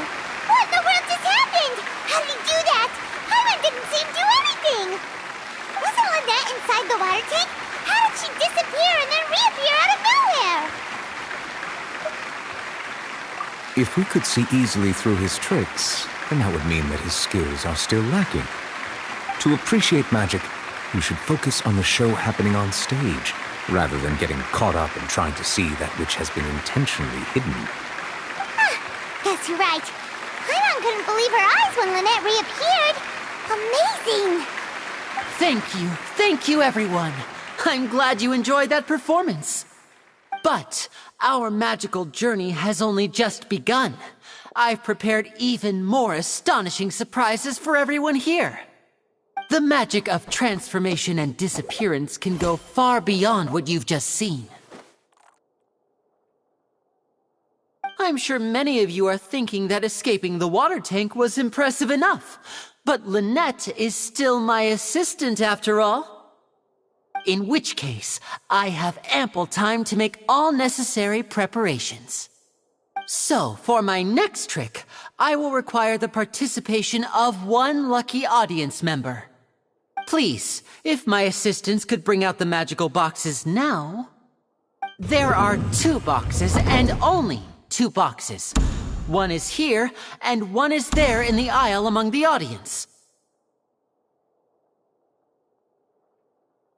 I'm sure many of our clever audience members have already guessed our next magic trick. A swap! Our lucky audience member and I will each enter a magic box. After 1 minute, we will each emerge from the opposite box. Now please, everyone pay very close attention to the box you see here. Don't give me any chance to make a move. Wow! How's he gonna do this? Hey, do you think this is all magic tricks, or does Lenny have actual superpowers? The lucky audience member will be generated by this random number selector. It selects numbers entirely at random. Even I don't know who will be chosen to participate. Now then, let's begin. Let me see. Oh, row 7, seat 3. Congratulations! You now have the chance to experience magic firsthand for an entire minute. Please, come forward. My assistant will take you beside the magic box. I'm sorry, it might be a little cramped inside, but no need to feel nervous. We've carefully arranged everything for you to be as comfortable as possible. You don't need to do anything, but no matter what strange things may happen, don't come out of the box. If the magic is interrupted, who knows where you might end up? You might even find yourself in the Fortress of Meropide. Oh, okay. All right. Before I enter the magic box, there is one more thing I need to ask the audience to do. Could you all give me a countdown? Like this. 60, 59, 58. Just keep counting down. You can go a little faster or slower if you like. I won't be able to see anything in the pitch black box, so I'll be relying on your voices to know when time is up. Oh, and no tricks now. If you quickly count from 60 in just 30 seconds, then I'll be in a tough spot. Ooh! Paimon kinda wants to count faster after hearing him say that! No, that won't do. I can see it in your eyes. You still can't be trusted. Let's practice together. Come on, repeat after me. 60, 59, 58. 60, 59, 58! That's right, perfect. Keep it going. All right, I'll see you all on the other side once you've finished counting.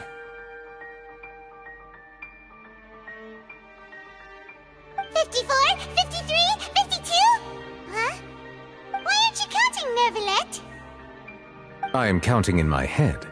I think things are exciting enough in here as it is. Merely a consequence of my identity and personality. Do not worry about me. Just enjoy the show. Oh, alright. You looked so serious that Paimon thought you might be feeling uncomfortable or something. 40, 39, 38! Mr. Linney, are you all right in there? Is everything ready? Yes, I'm fine.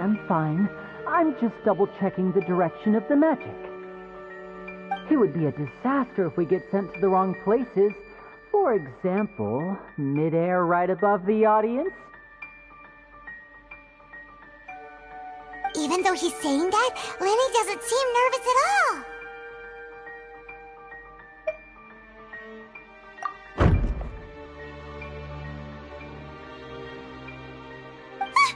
What was that noise?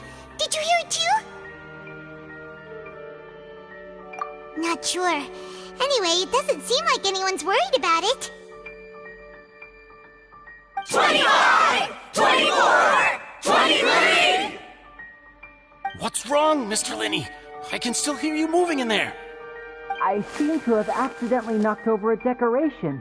I'm trying to fix it, but it's pitch black in here. I can't tell left from right. Never mind the decorations. There's no time for that. The show is what's important. No, that's unacceptable. I want my show to be perfect. Don't worry, we still have 20 seconds. Hear them counting? 19, 18, 17! It seems things aren't quite going as planned. I apologize, everyone.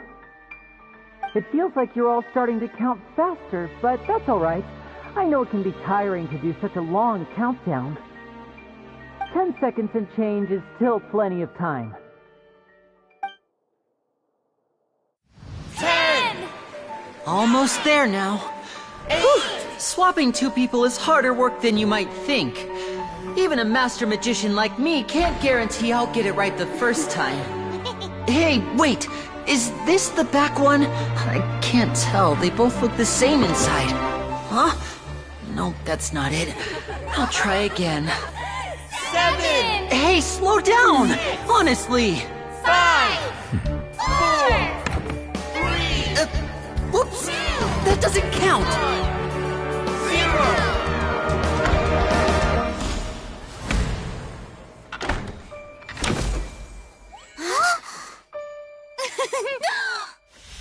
Ta-da!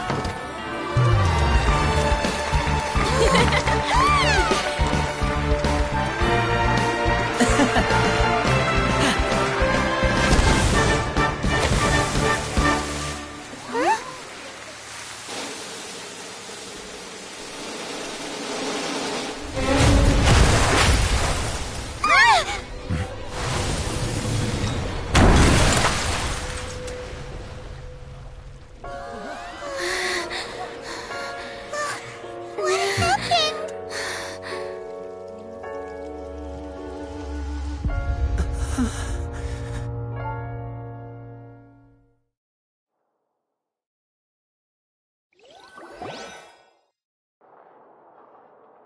Huh? Is this part of the show? Mr. Lenny, you're going to use magic to fix the stage now, right? What happened? Oh no. Maybe this isn't part of the show. The girl was still in that box, right? This performance is over. Medical staff with me. Guards, secure the scene and detain all the performers. Seal the exits. No one is allowed in or out at this time. Yes, that's right. If this was just an accident, then we must investigate the cause. But if this was all part of some scheme, then those accountable will not escape the judgment of the God of Justice! No need to be alarmed, you two. We'll get to the bottom of this soon enough.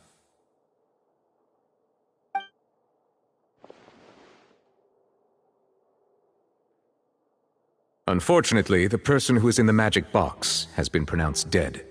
His name was Cowell, one of the assistants in Linny's magic troupe. Apparently, the fireworks on stage ignited the ropes that were suspending the water tank, which then caused the tank to fall onto the stage. As of now, we are still not sure why we found Cowell in the box, rather than the guest from the audience. And after an initial search of the area, the guards have confirmed that the girl is nowhere to be found. It appears that this incident was not merely some mishap with the performance. And there are many indications that it is connected with the case of the serial disappearances of young women. The serial disappearances case? That's the case that Charlotte mentioned before!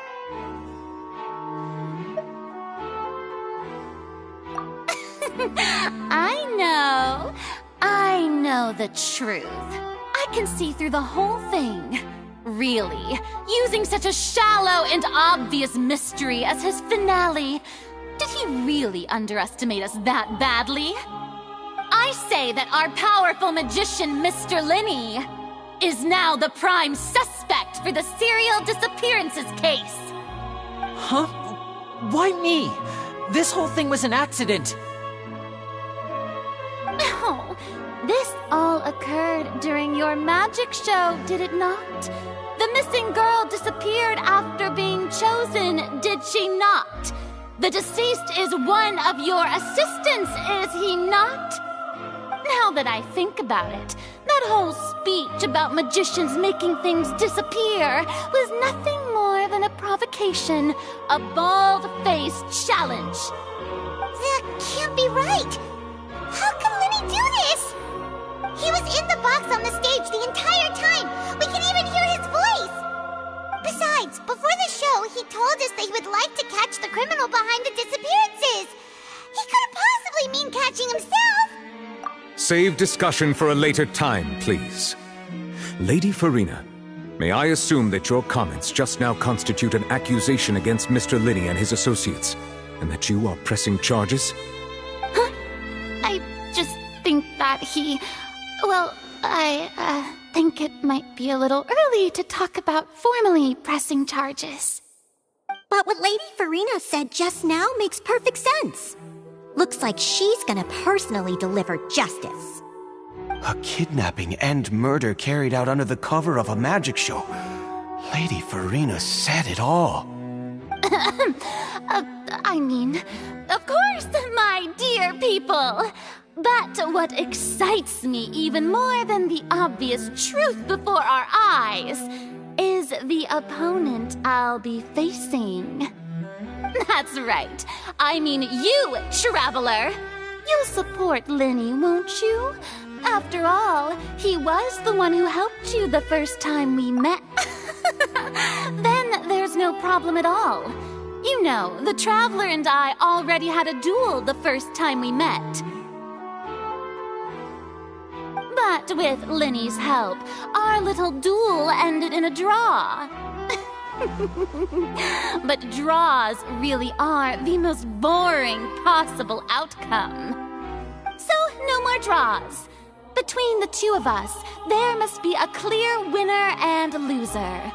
And what better place to hold such a riveting showdown and decide the true victor than here, on the grandest of stages, the Opera Epiclese! It wasn't a draw. She obviously lost last time. I understand. Charges have now been pressed, and as such, a trial is in order. Well, Traveler, seems Lady Farina has set you in her sights. But putting her dramatic rhetoric aside for a moment, I would like to ask you, are you willing to act as Mr. Linney's attorney and defend him in this case? Very well. The trial will be held a day from now in the Opera House. Both sides may investigate the scene to build their cases and search for the truth.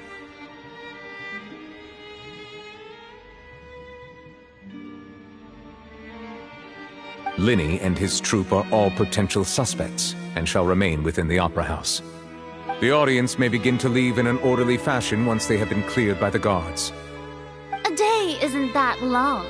Let's see what kind of case this big-shot outlander can build in such a short amount of time. I'm really quite looking forward to hearing it.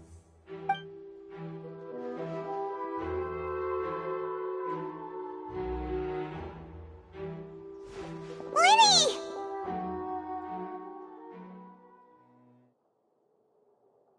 Sorry about everything that happened just now. Were you frightened? Of course! Who wouldn't be scared after witnessing an accident like that? Yeah, I'm a little shaken up myself. How could this happen? And poor Cal. I know you already claimed that you would defend me, but now it's just us talking. Tell me, do you think I could possibly be the murderer? Good to hear. Thank you so much for trusting me. I'm sure everyone sees me as the biggest suspect at this point. But if you ask me, the whole thing is mysteries layered upon mysteries, such that all that's left is confusion. I don't know whether what happened there on the stage was purely an accident or not, and I don't know why poor Cal was in the box. As for how that girl chosen from the audience could suddenly disappear, I'm afraid I don't have any answers either. If someone tampered with my performance, then we need to figure out what they did. Even a skilled and knowledgeable magician like myself couldn't pull all that off in just 1 minute. Which is precisely why we need to investigate! As this book says, the impossible could not have happened. Whatever happened must have been that which is possible. Paimon bought them when we were reading at the bookshop in the city earlier. Pretty cool, huh? Don't worry, Paimon used her own savings to buy them. It wasn't from our travel funds. I think they look cute on you, Paimon. You have good taste, Lynette! That's the right attitude. Feeling depressed isn't going to help me now. I need to get back to my normal self. But with the guards watching our every move, it's going to be especially difficult for Lynette and I to prove our own innocence. Good thing you agreed to be our attorneys. Thanks for that. We'll be counting on you. Yes, thank you so much. Yeah, just leave it to us. Oh, since we're going to start investigating, Paimon has a question first. Where did Lynette go during the performance? Oh, well, I'm afraid that would involve some of our essential trade secrets as magicians. The secrets behind our magic are past saving, Linny. I suppose you're right. The truth behind our tricks is going to be important evidence that will be weighted during the trial. 'Tis truly a pity. As a magician, our magic show is a work of art. We've poured countless hours and spared no effort in perfecting it. But if revealing our secrets will help you uncover the truth behind what happened, then it will be well worth it. We should go somewhere else if we're going to discuss our magic tricks. We'll go speak with the guards, and in the meantime, you can go investigate the stage and the seating areas. Alright, let's go have a look while the investigation teams are still here. Detective Paimon is on the case!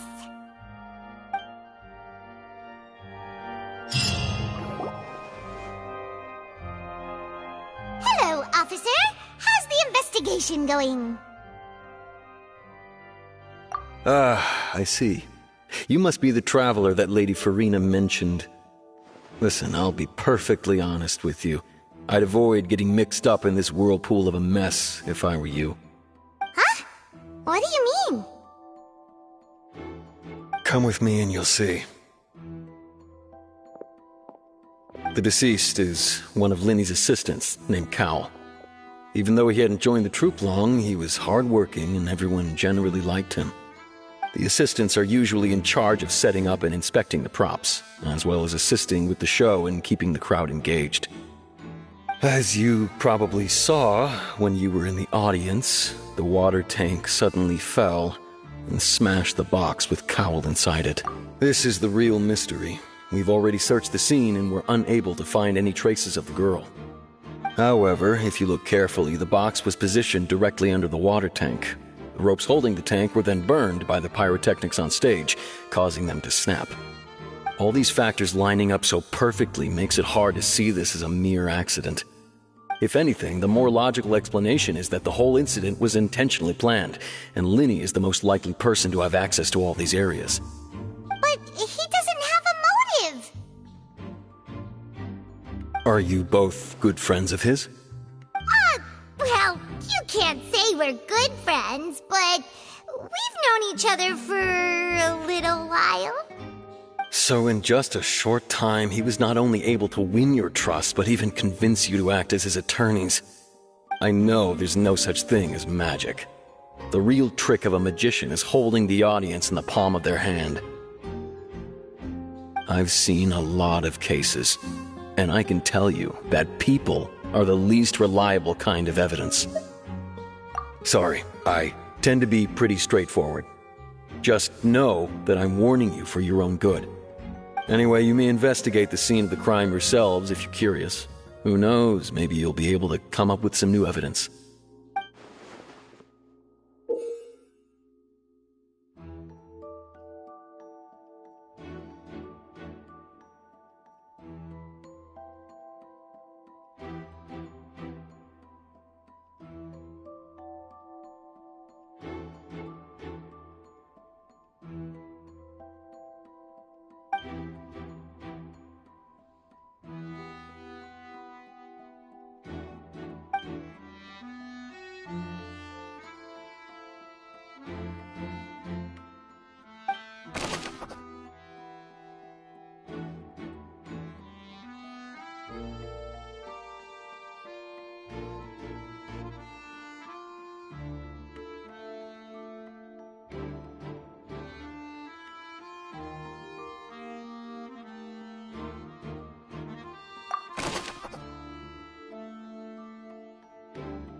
The investigation team has some new findings.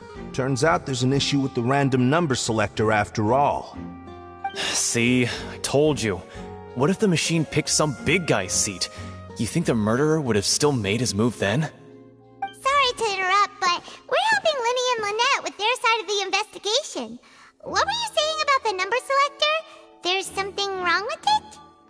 You're trying to help them? That'll be a tall order. Linny used the machine to pick a random member of the audience during his performance, right? The lucky girl that later disappeared. Well, we thought there might be a serious problem with the machine, so we had it taken away for further inspection. It turns out that the seat number it picked wasn't random at all. The machine picks that same number every time. I'm sure you already know that you have to make a reservation in advance to get a seat, regardless of whether it's a trial or some performance. In other words, Linny knew who would be sitting where from the very beginning. That much checks out. Linny reserved our seats for us too. Bet you see why I was saying it'd be tough to make a case for Lenny.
Even though it's bad for Lenny's case, Paimon had better write it down.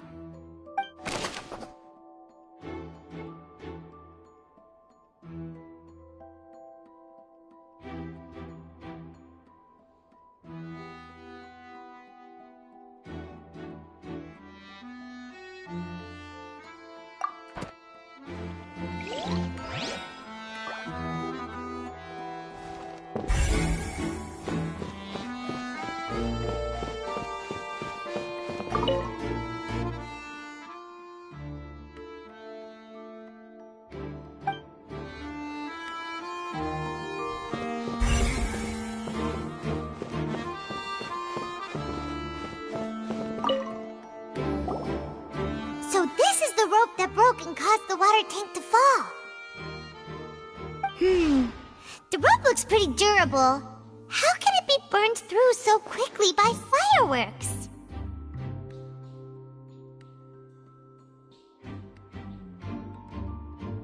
Why are you suddenly so serious, Traveler?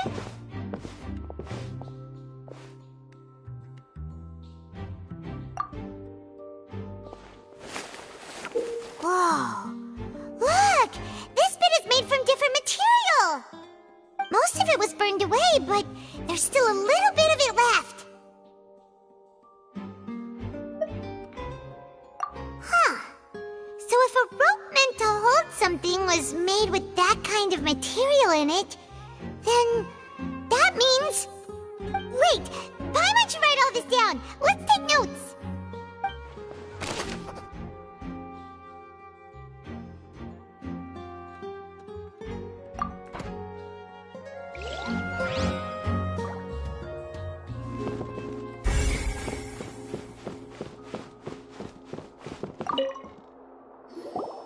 Hello there! What are you investigating? Oh, this location has also been cordoned off because the Magic Troop members are currently considered prime suspects. The investigation team is still collecting evidence. The seats were all booked in advance, so we were able to deduce the missing woman's identity by checking the guest list. Sure, it's not like this is confidential information. We will publish it later anyway when we petition the public to help us find the missing person. Her name is Halsey. She's a painter from Fontaine who's made a bit of a name for herself. Apparently, she wasn't a regular at the Opera House, but she'd been feeling some pressure with her work lately, which made her decide to come see the magic show. The Magic Troop members all claim not to know her. We have looked into her social connections. It seems that she has no personal grievances or conflicts of interest with the suspects. Simply put, she wasn't related to the Magic Troop at all, which matches the features of the previous serial disappearances. Were the victims of previous cases also chosen at random? That's how it seems to us, in any case. Apart from the fact that they were all young women of around the same age range, there really weren't any other connections between them. Okay then. No need to be so formal. If you do happen to see the missing girl... please be sure to contact us. It is of utmost importance that we get to the bottom of these disappearances.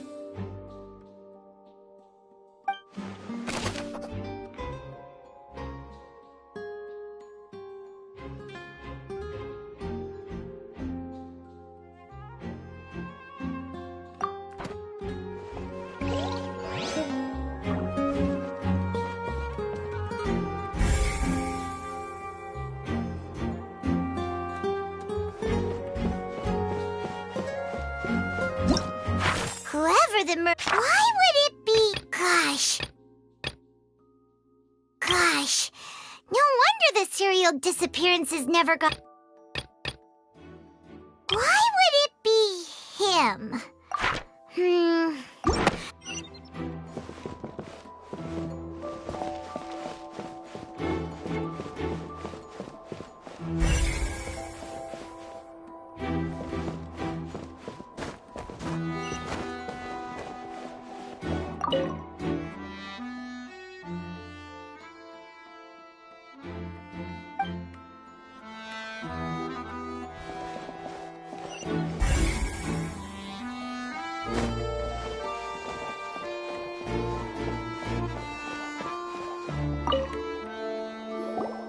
I see that you're investigating the area.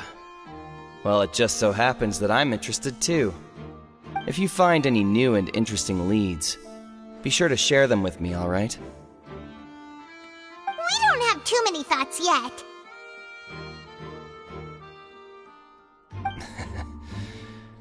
Then why don't I tell you my hypothesis first? The way I see it. And I'll start it with that loud thud. The thud? Oh, you mean the sound that happened during the countdown? Yes, exactly. It wasn't terribly loud, but I suspect that most people heard it. It's just that everyone was awaiting the results of Linny's trick with bated breath, so no one paid it much mind. But now that the incident has happened, the thud has become an important clue. That makes sense. So, what do you make of it? I'm of the opinion that it may have been the sound of Linny's accomplice. Lynette, perhaps. Jumping atop the water tank, or something like that. And when the pyrotechnics went off, she cut the rope, sending the water tank crashing down.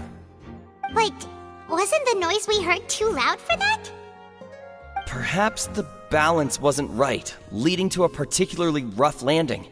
Oh, that's true. I suppose I must reconsider. That does remind Paimon, though. What was with that sound?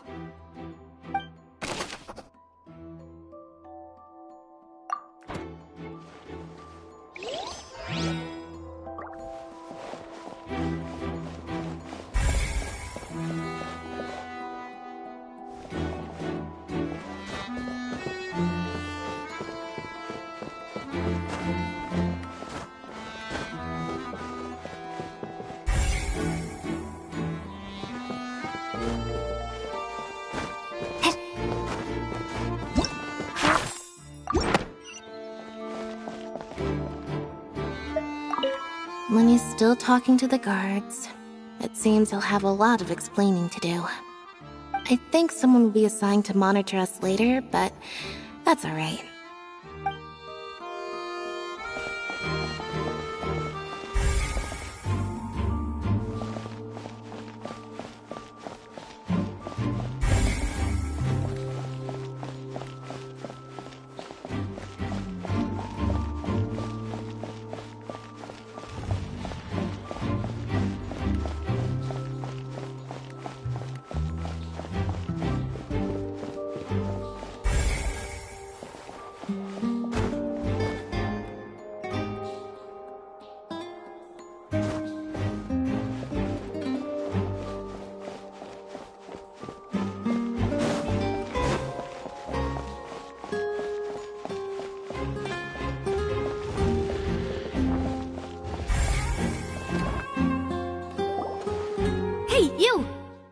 Both of you, over here. I've been keeping an eye on you for a while now. Huh? You mean us? That's right. If I'm not mistaken, You're also among those who wish to cut down the thorns and pursue the truth. No? And by the looks of it, you're not from Fontaine. Well, you're right on the more about that one, but who are you? Have you never heard of the Spina di Rosula? From mediating disputes and providing protection to solving conundrums, you name it, Spina di Rosula does it. And I, Navia, have the honor of being its renowned president. Though those who play by our rules call me boss. I'm Silver, her attendant. Pleased to meet you. And I'm Melus. Demoiselle's various daily needs and affairs are under my purview. Huh? Boss? Demoiselle? What gives with the names? Well, I am the second generation president. Melus and the others are still used to my previous title. My apologies, Demoiselle. Should you prefer, boss, I will endeavor to use that instead. No, no need. You don't have to call me boss. Just Navia is fine. Okay, if you say so. Not that we're members of Spina di Rosula anyway. All merely trifling details. Never mind. Now, back to the situation at hand. That's right. I've always kept an eye on the serial disappearance cases. My interest stems from a matter back from my father's time. Judging from the look of things, I find Linny an unlikely mastermind. Really? We think so too! That's why we're looking for clues now. But how did you come to that conclusion? Intuition, naturally. My unparalleled intuition. Farina sure was quick to point the finger at Linny without any decisive evidence whatsoever, wasn't she? But that's not uncommon for her. If you remember, the Justice had to interrupt her and ask if she was pressing charges just to keep her from getting carried away. Anyway, a trial begins the moment someone levels charges. And, of course, there was no way Farina was going to back down in that situation. Sounds more like you just don't trust the Hydro Archon. Well, what's your opinion? I must admit that she can be interesting at times, but liking her doesn't mean that I'll blindly agree with her. All right, I've answered your question. Now, it's time you answer mine. Wait a minute, did that answer count? Well, I say it does. But don't worry, you won't hear any pointless questions from me. In your opinion, do you think it's right to treat a trial like it's an opera?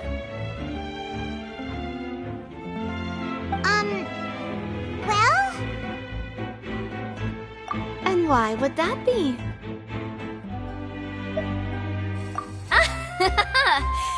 See, Silver and Melus? I told you they'd be different. Most astute of you, Demoiselle. I, too, think that the Traveler's response was most excellent. No matter how wonderful the script or how fervent the audience's expectations may be, the trials that go on stage here must be based in fact. And if that can be done, boss, then... All right, that's quite enough, Melus. Anyway, I like your answer. You pass with flying colors. Now, I need to make some preparations, following which our joint investigation shall commence. You two shall be my assistants. Wait! Since when did we become assistants? Oh, well, I can be the assistant, sure. Or your companion, if you like. I'm really not that fussy. That's more like it. Far be it from me to brag, but I believe that Demoiselle's intuition will be instrumental in uncovering the truth. You wish to save a friend from false accusations, and we wish to unravel the disappearances. In this sense, our goals are aligned. You have a point. You're quite the talker, aren't you, mister? And what about you over there? What do you think? You seem like you've got something on your mind. I have nothing to add. Oh, alrighty then. We'll be making some preparations first. Just be sure to let us know if they start revealing Lenny's tricks. Thanks!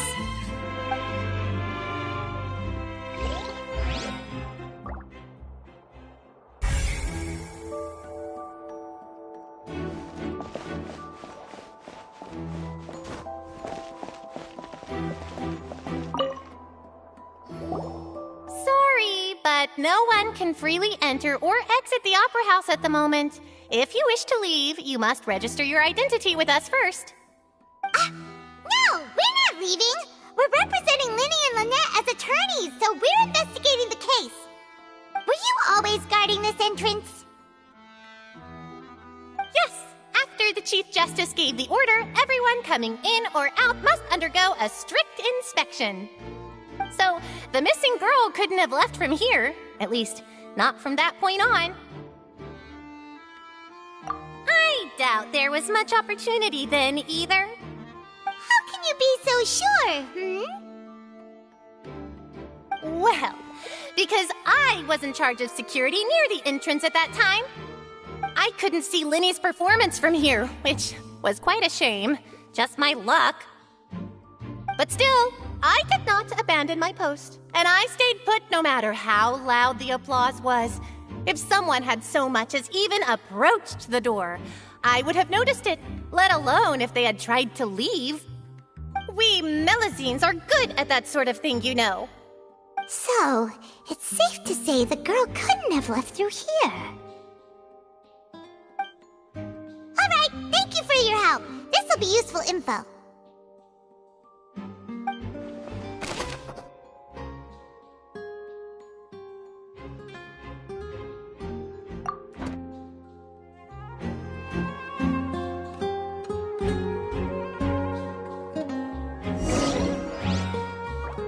Everything of note here at the performance venue.